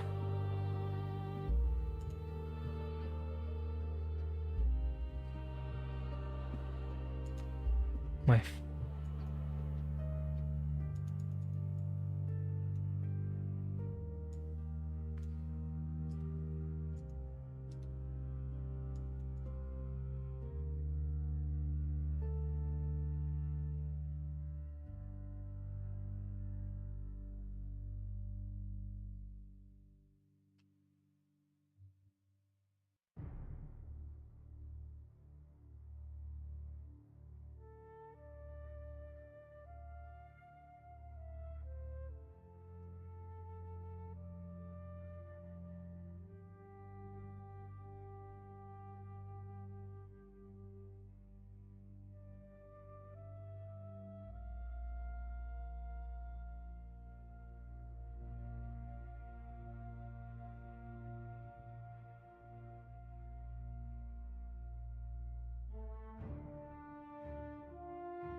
What is wrong with this?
I swear the reinforcements are the worst part of this game.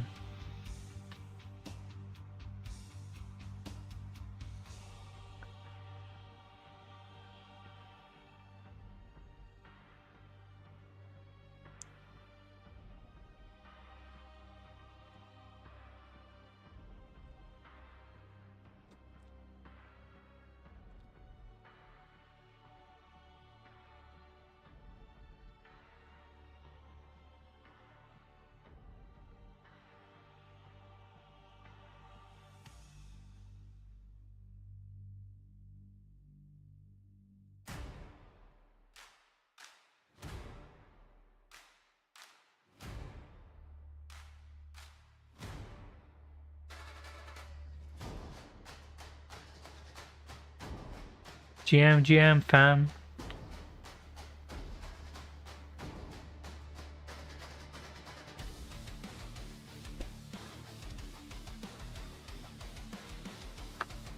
I saying that, oh my god.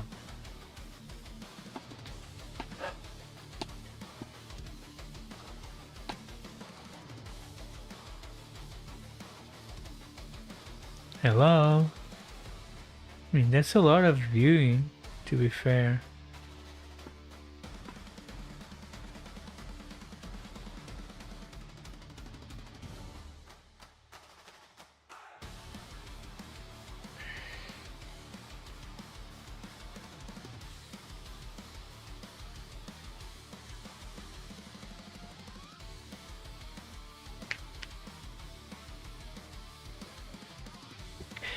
Okay, so apparently I'm gonna have to move because I was dumb. But okay, that's the move done. We cannot come in yet with our reinforcements.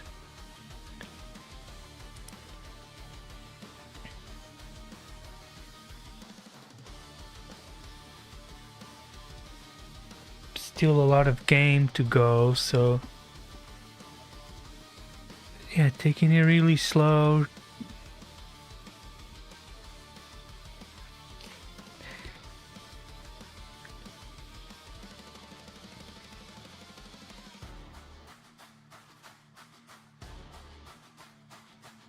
So we're obviously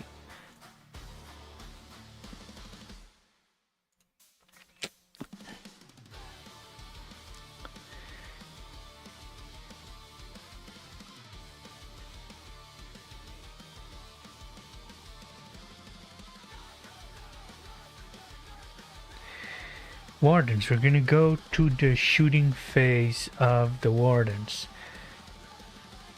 Yes, indeed. Yes, indeed. So Wardens, they have 3 Guardian Spears, each with 2 attacks. So that's gonna be 6 rolls. They are further than 6 inches from enemy units.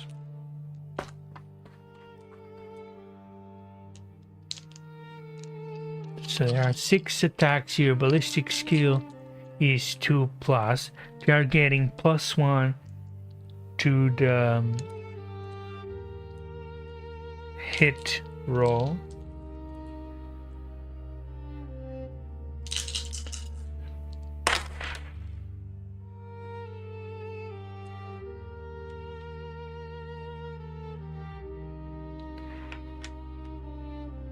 What are these rolls?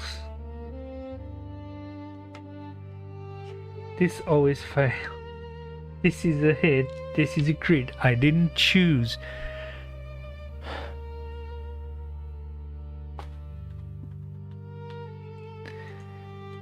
I was gonna obviously choose Martial Kata Rendax. Critical hits always wound.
So these are all automatically 4 wounds.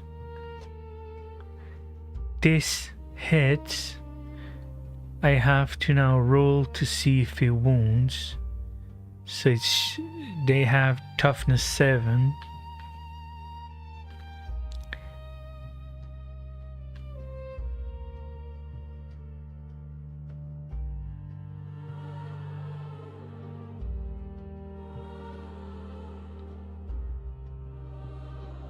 I have strength 4. So they're bigger but not double. That means I need a 4 minus 1, a 3. I think I'm hitting on 3s.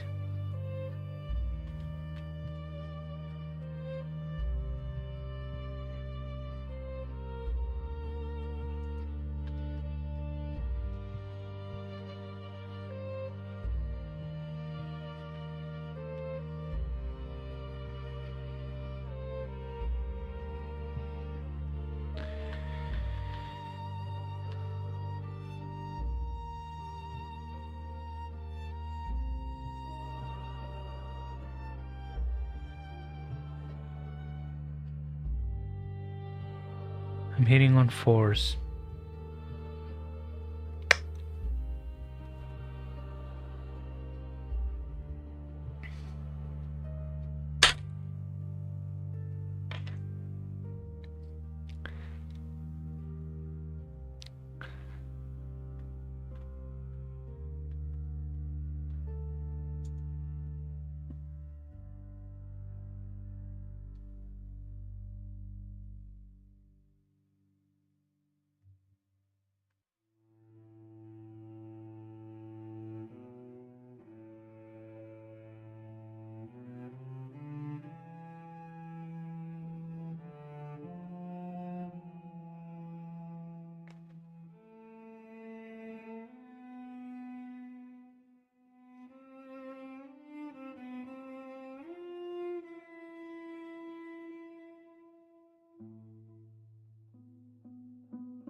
That's it. That's 4 hits. I have 2 damage each.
Yo, Ruby, what's up? Thanks for checking out the stream. Hi.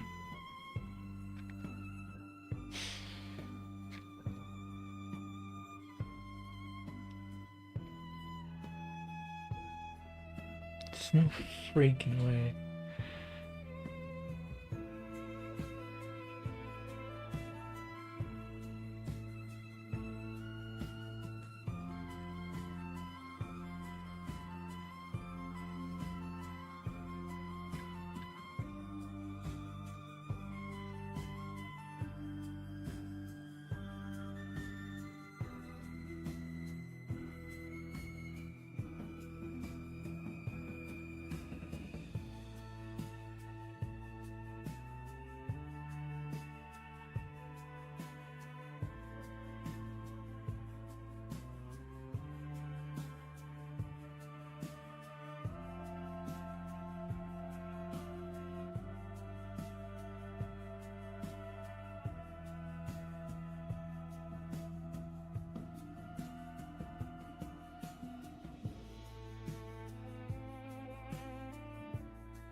You should have used it. See, I was dumb. Salvo launcher, 1 attack, tween length, reroll, wound roll. It's a 3, so it hits +1. It's a 4.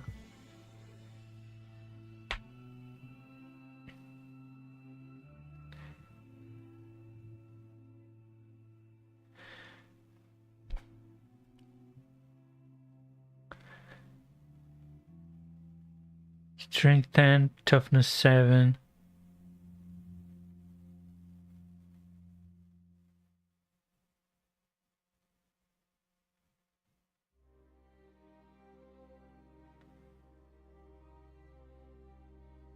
So if it's the same, it's a 3. If the strength... Yo, Jed. I waved at you again. Strength is greater than toughness. What do you mean inactivity? I'm right here. Saying I'm inactive. The hell?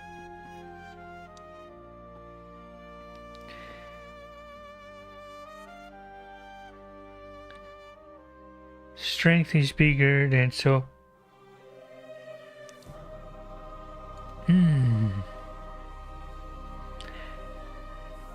I need a 3 plus to hit, but since I add 1,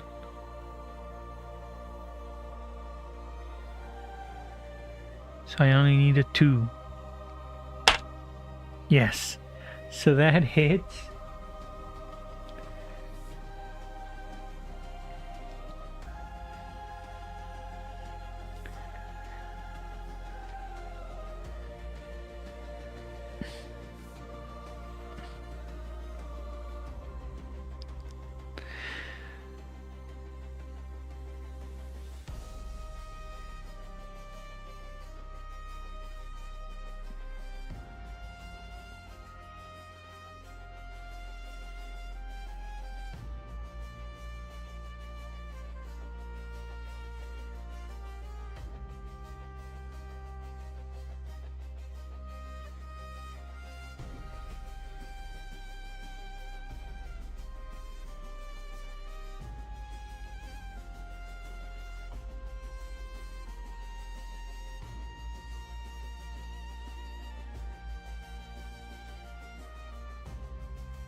Okay.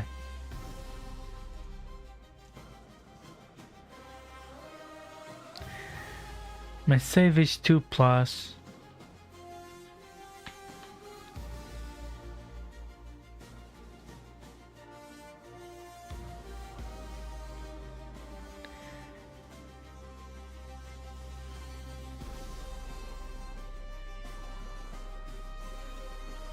His AP is -3.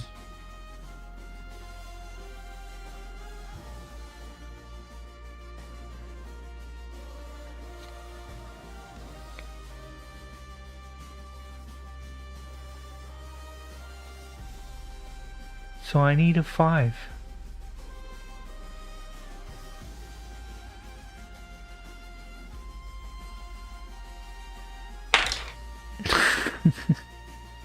That failed, so now I need to roll the damage.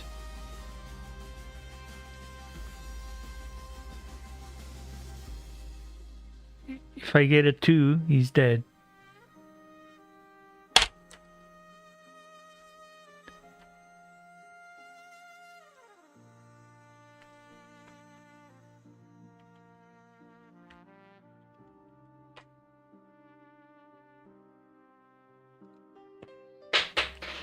Really?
what I just realized? Indians would be really good boxers. Yeah. Like imagine someone punching me. Sorry? I didn't hear you. What, Benchot? You want to come for me, huh? What you gonna do, huh? What you gonna do, huh? What you gonna do, Benchot? You know what I just realized? Indians would be really...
Okay, that's very interesting. Very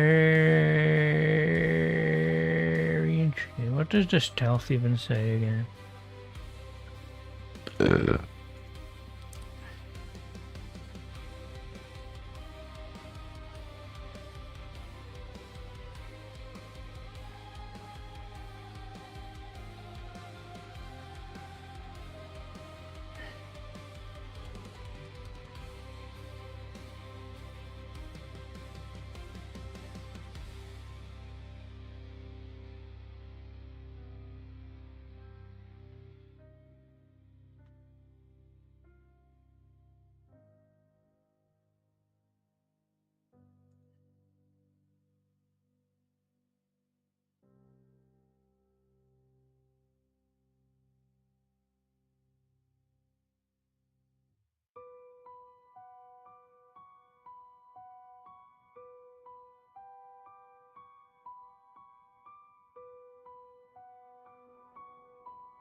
Okay, I guess it's time to calculate the points. Extend battle lines. So for gold, control an objective in your deployment zone and in no man's land.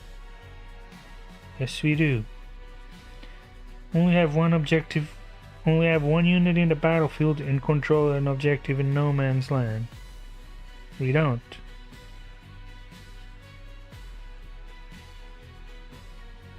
So we got 5 points. Battlefield edges contained this turn.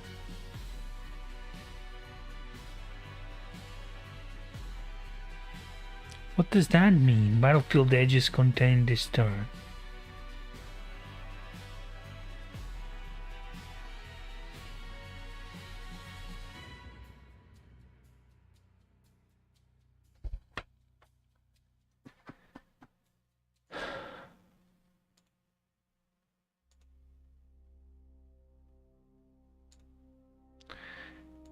Jesus, why everything is so difficult?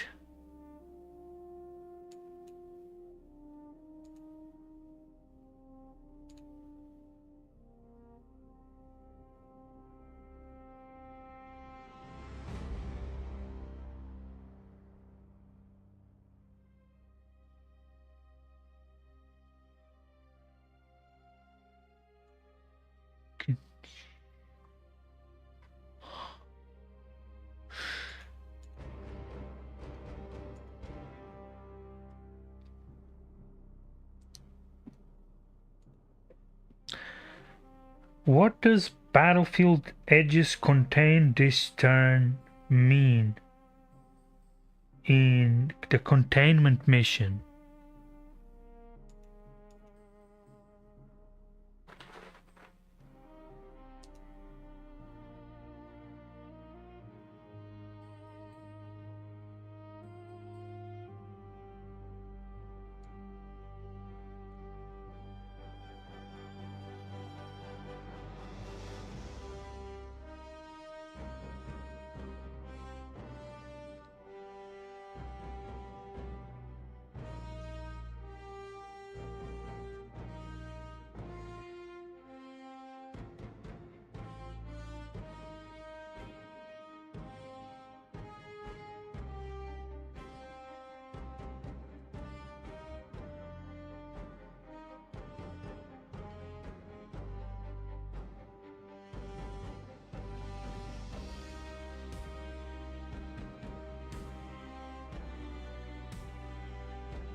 Okay, let's say I did.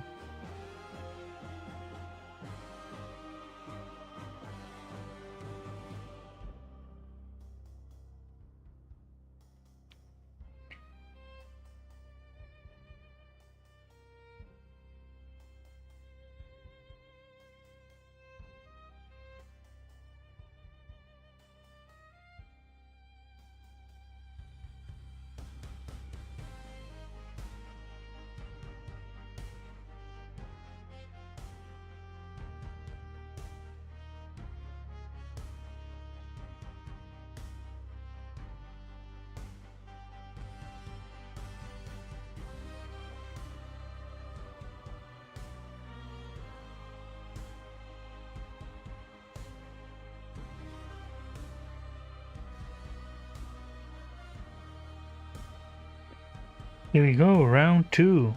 Behind enemy lines.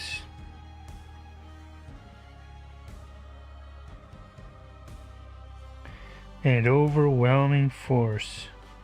Oh no, it's 2, right?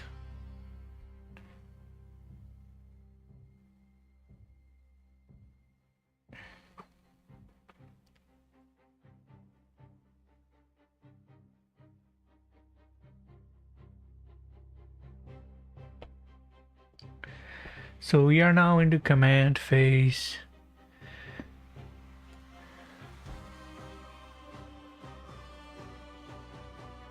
Of this army.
What does the hazard objective markers and unexploded ordnance mission?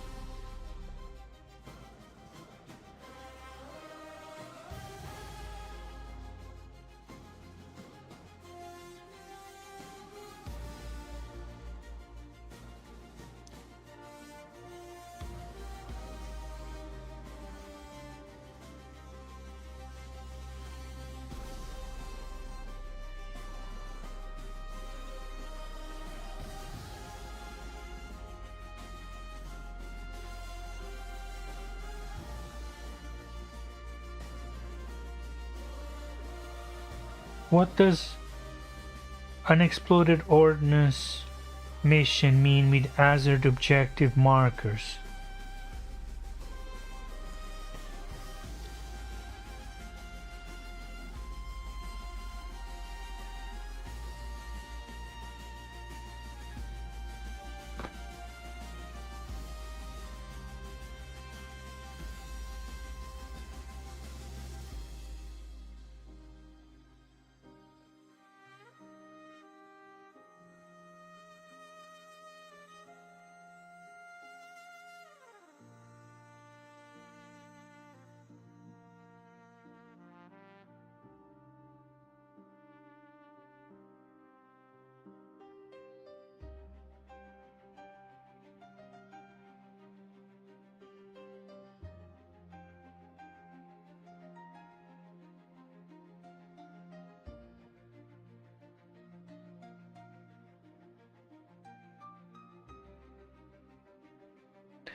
What you're saying is the normal objective markers move?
Okay, interesting. Those don't count till up to the end of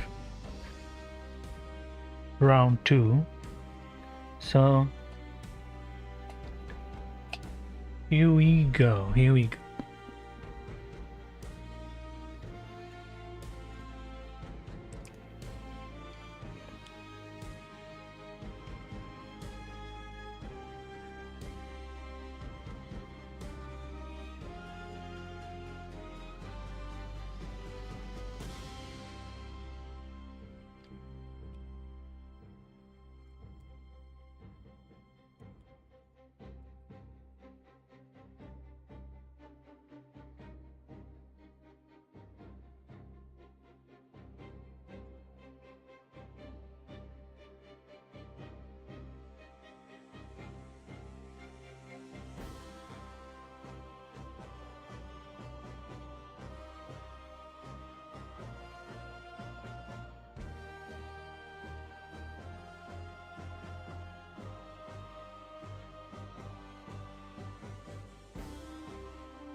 So round 2, each one of us gains 1 CP. That means gold has 2.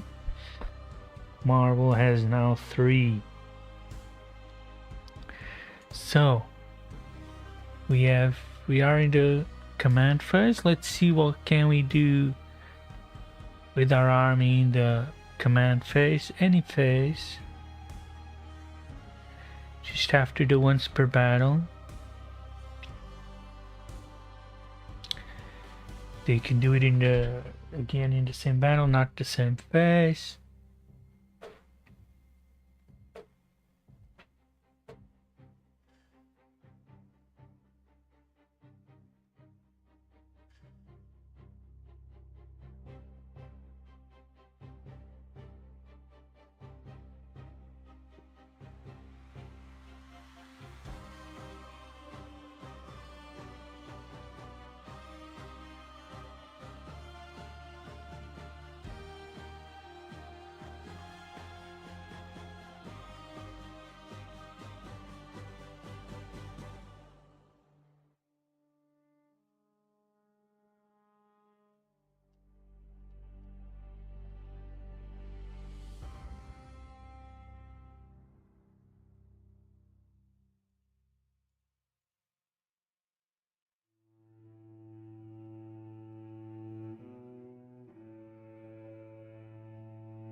Seriously, what the actual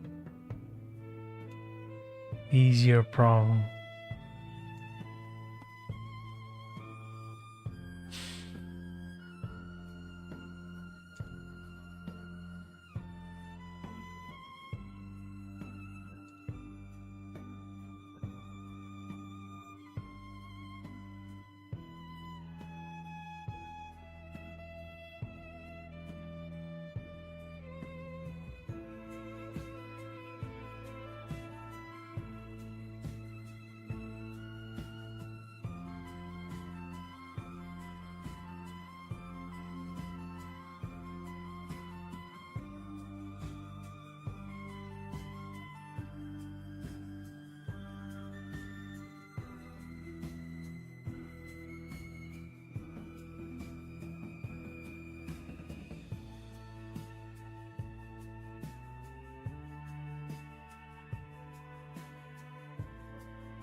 So we're gonna elect to move units, and of course we got a lot here to do.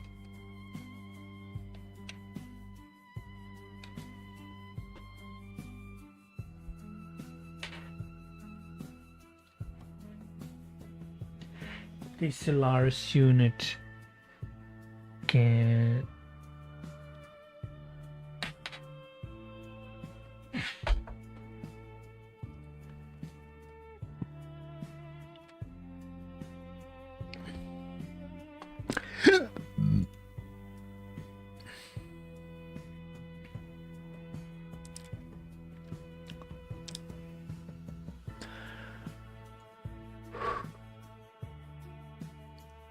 large custodian can move 5 inches.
And I'm gonna roll to advance this unit. 5. So it can move up to 11 inches.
So now at the end of my movement phase,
So this unit can come in straight onto here, straight onto the objective. Oh wait, needs to be over 9 inches from the enemy. Fuck.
if a unit didn't fight in the fight turn, does it still consolidate if it killed enemies in the shooting phase?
It's all completely strange.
What's up? What's up? What's up? How's it going? Yeah, we definitely don't have a lot of real estate here, but I guess that's just how it is. I mean, to be honest, this is a 1000 points game. So, yeah, things are screened. Deep strikes are not looking very effective.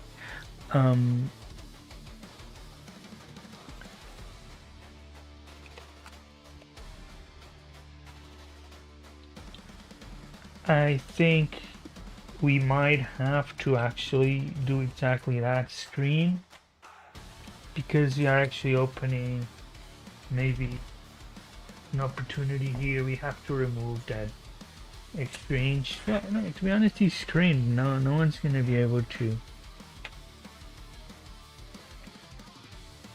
drop even back there. There's just no space to drop anything up in here.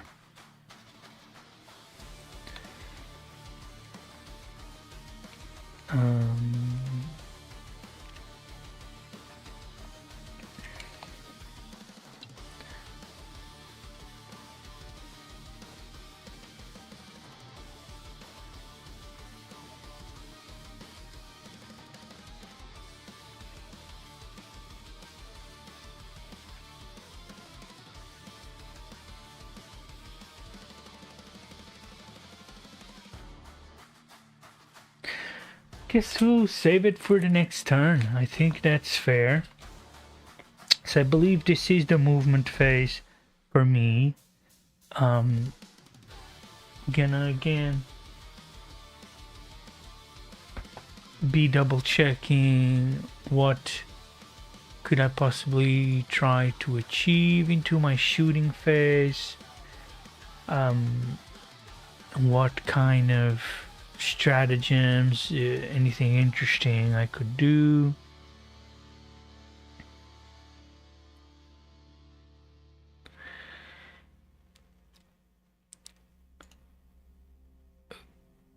But I know my enemy will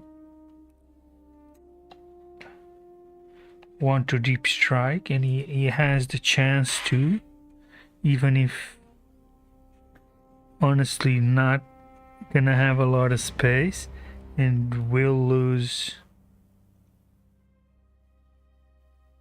his bonuses because, but there is in fact here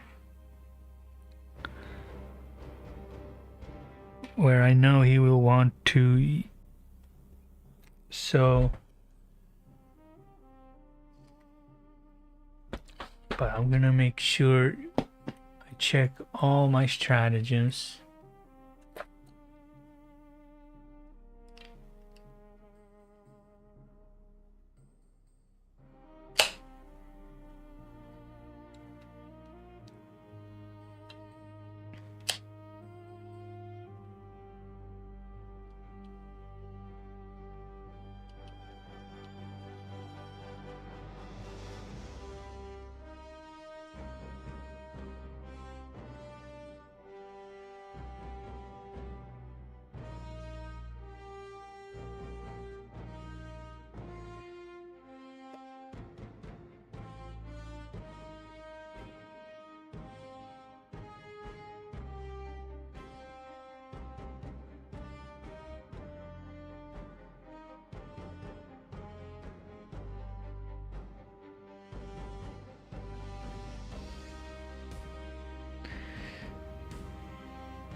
So it's the end of my movement phase.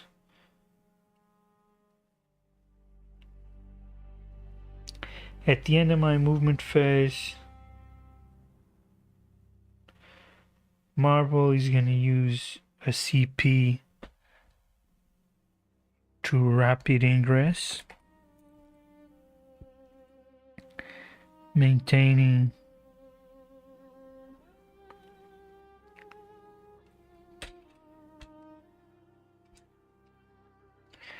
to 9 inches. This will allow him to keep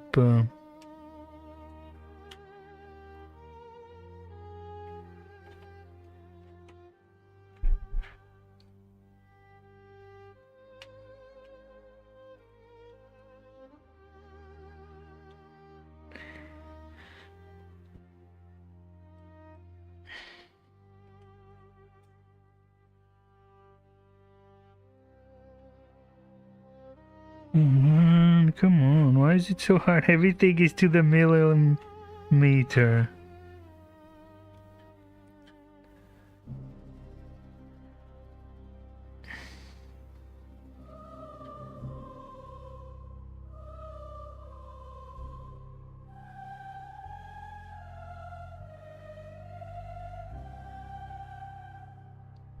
So that would allow him to,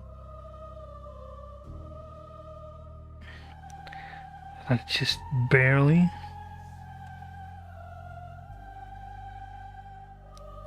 And still not losing it from here.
Okay, I'll allow it this one time, and for the sake of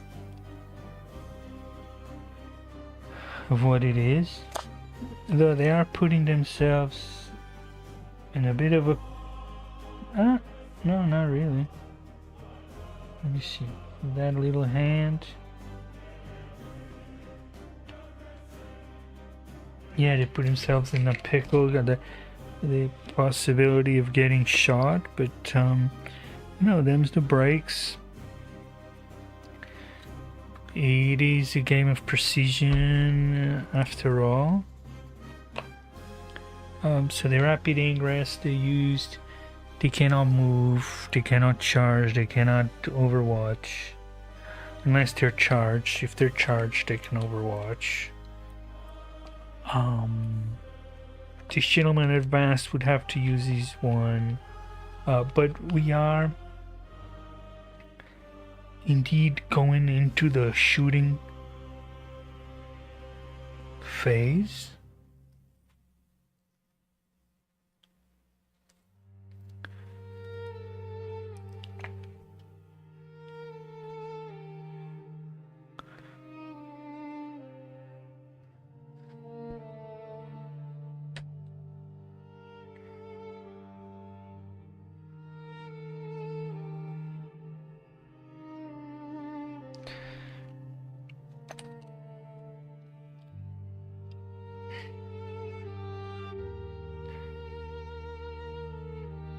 So this unit actually has no range to shoot, which is very interesting, because these guys, like I said, it's Trajan and the freaking swords.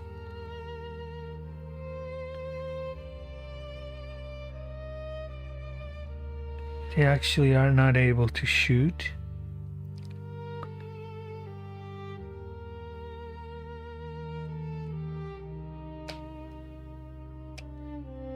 Trajan can shoot the Watcher's Axe.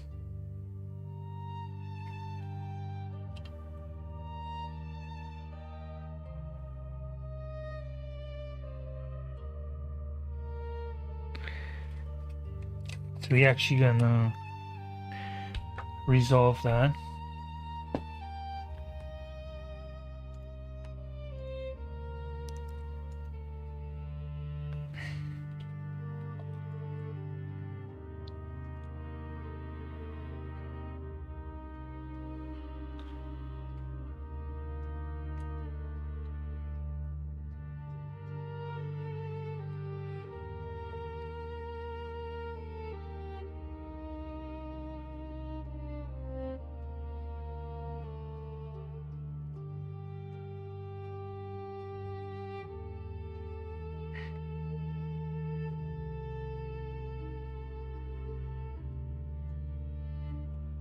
So they won't have cover. Eagle Scream has 2 attacks.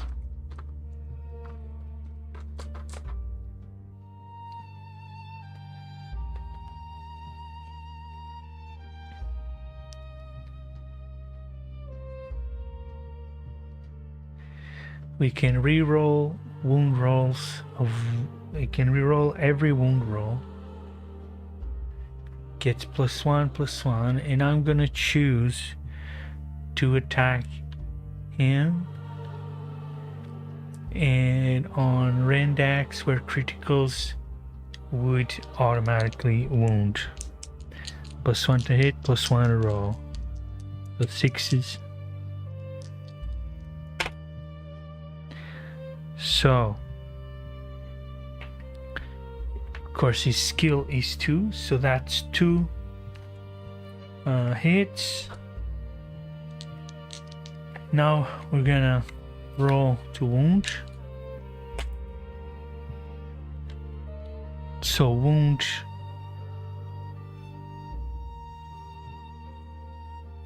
goes to a crit, so that's instant damage. This is a 3. Trajan has strength 5.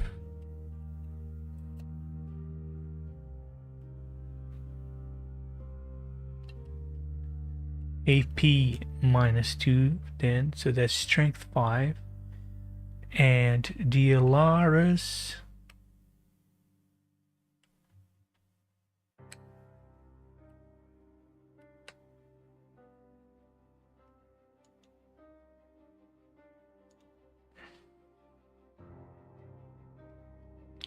have toughness 7, so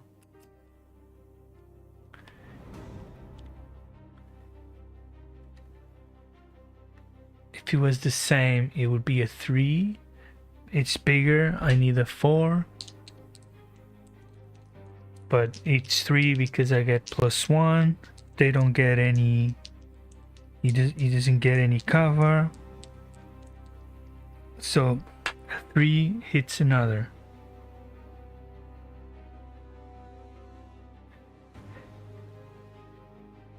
And then he can save. It hits, there's 2 hits, so you can save 1. Saves on 2+.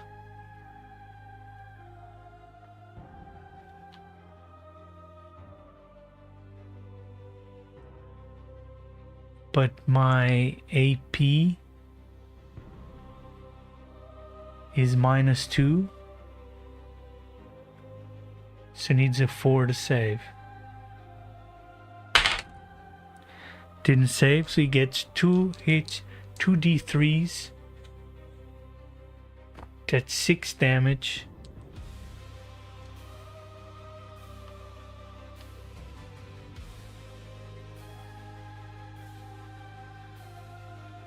They have 4 wounds.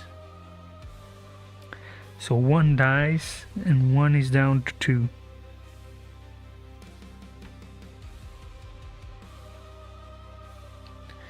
No. It's 3 damage. So 1 dies, that's it. The rest of the damage is lost.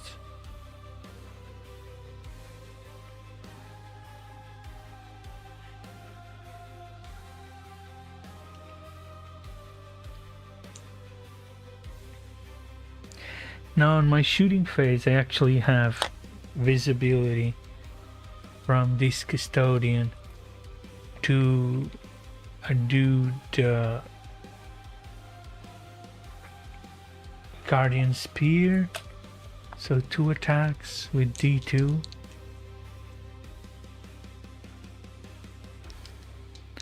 +1 to wound, +1 to roll. It's Randax. Crits, ignore saves.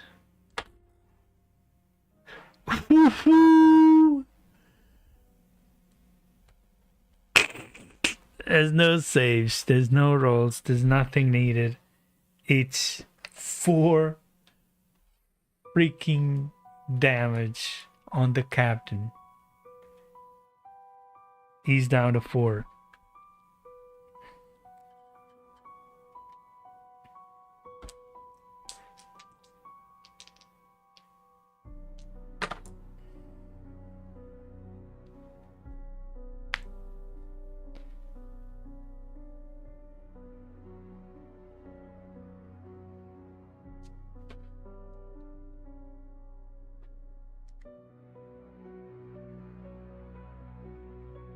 So also in my shooting phase,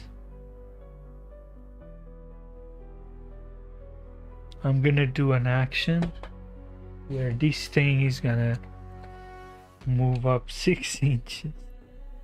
No, it's only the no man's land one, so it's only this one that can.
I mean, why not? I can roll for the charge.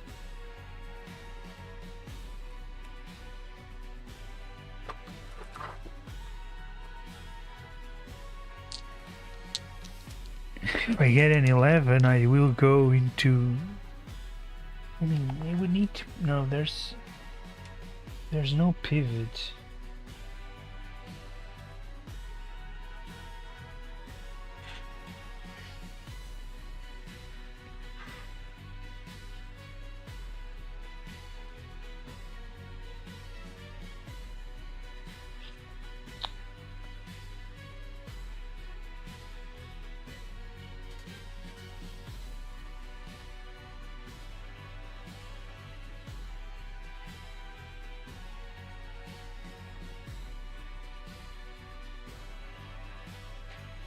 It's marginal, but you only live once. That's crazy. That would be 7 inches. The charge has failed.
Okay.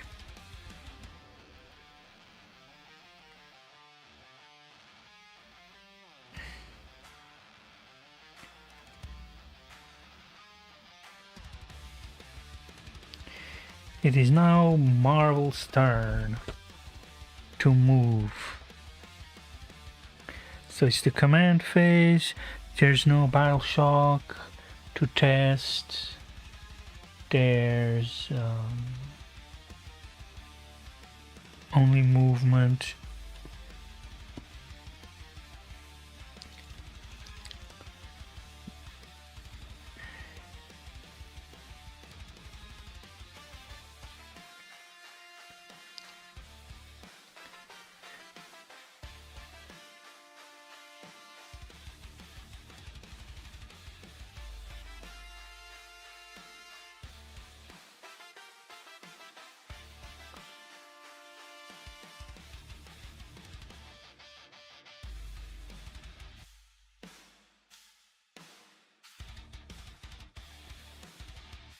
So this unit will make just a normal move onto here to gain control. This objective, which it didn't have. It is now poised to shoot through the door, as we previously said.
Or you can actually perform an action and advance that into the enemy that scores them more points, which might be...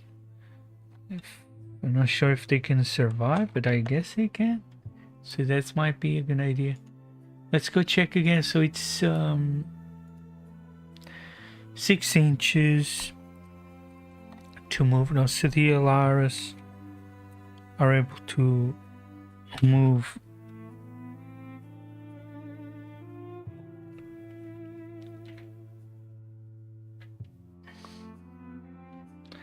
5 inches while staying 6 inches there.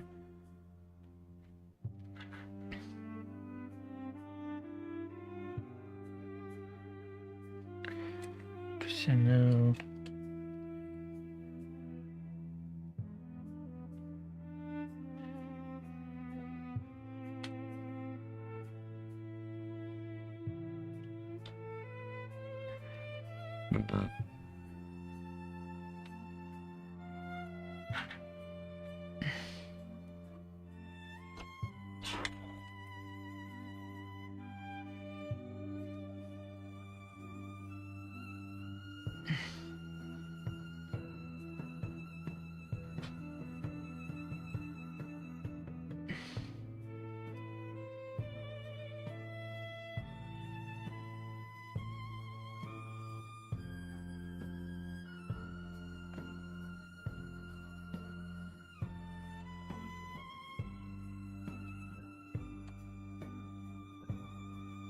yo, Julian Phillips, what's up? Thanks for the view.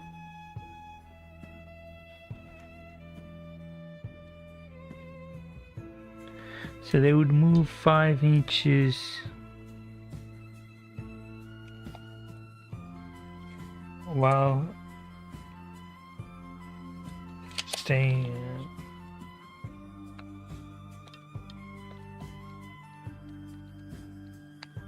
Gotta think, what are the missions?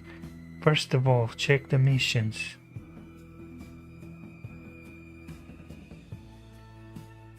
Okay, makes sense. Destroy enemy on objective.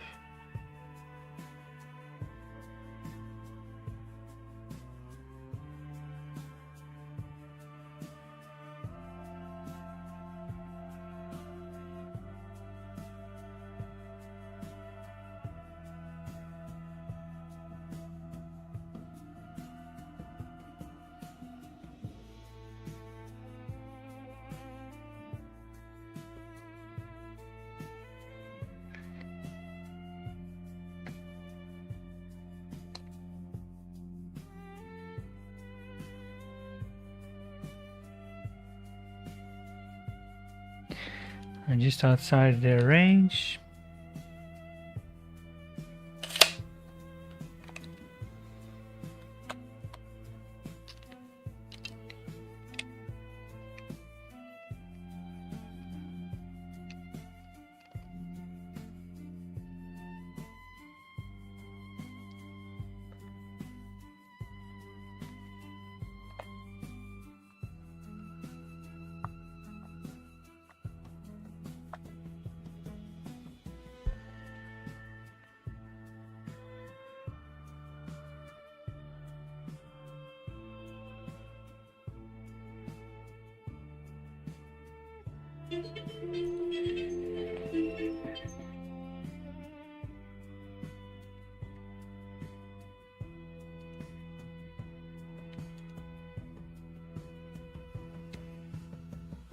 I don't know what you're talking about in activity. I'm literally here playing.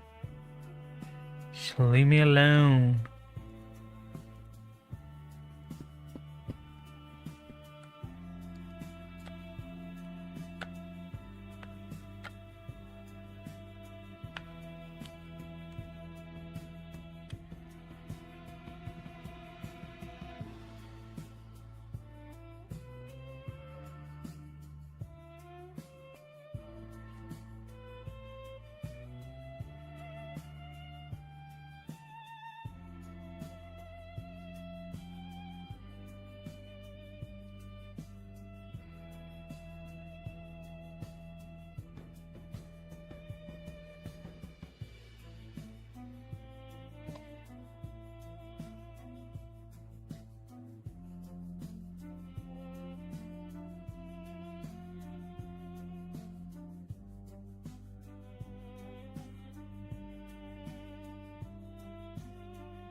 What is mission? Recover assets.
So that's my movement done. Of course, I'm gonna then reinforce, and I'm gonna take advantage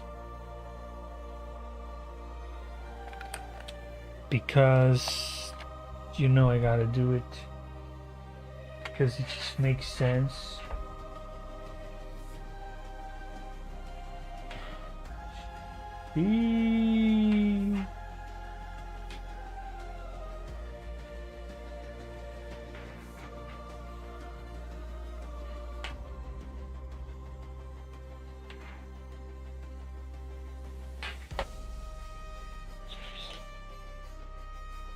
This makes sense. I gotta deep strike it there. These units are outside the game. Still. I was dumb. I should have moved them in normal. But now I gotta deal with it. That's the game. We're gonna go to shooting phase, action. That's two different areas.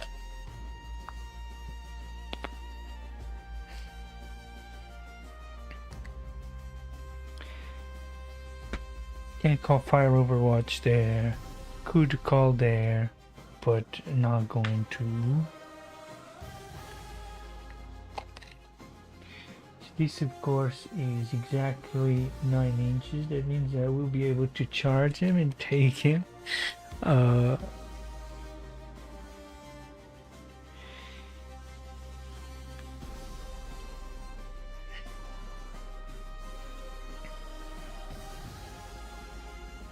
So shooting phase, let's get some points. These two Alaras are gonna open up onto Trajan.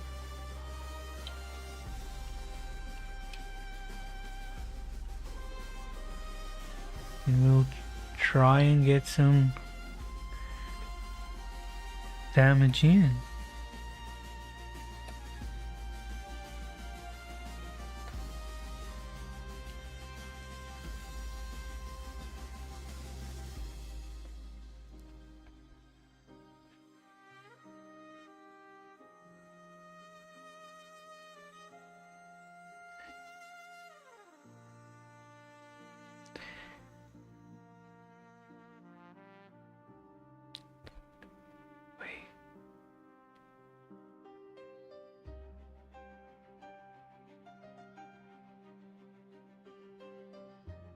I didn't do the ballistas. I'm so dumb.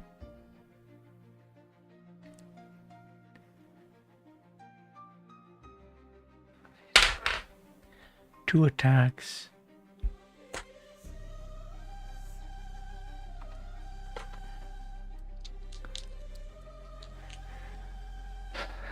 That was a crit. No, it's too late. I can't.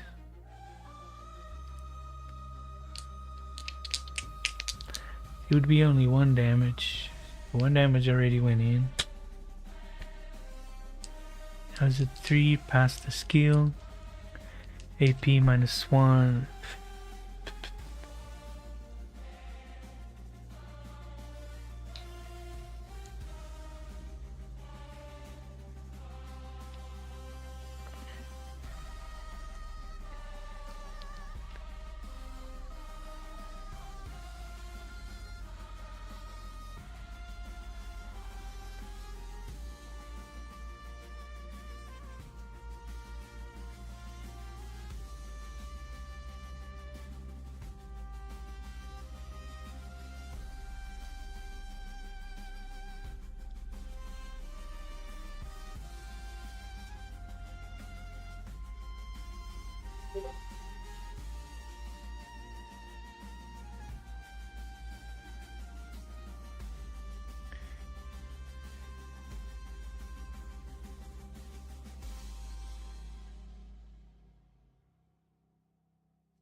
Okay.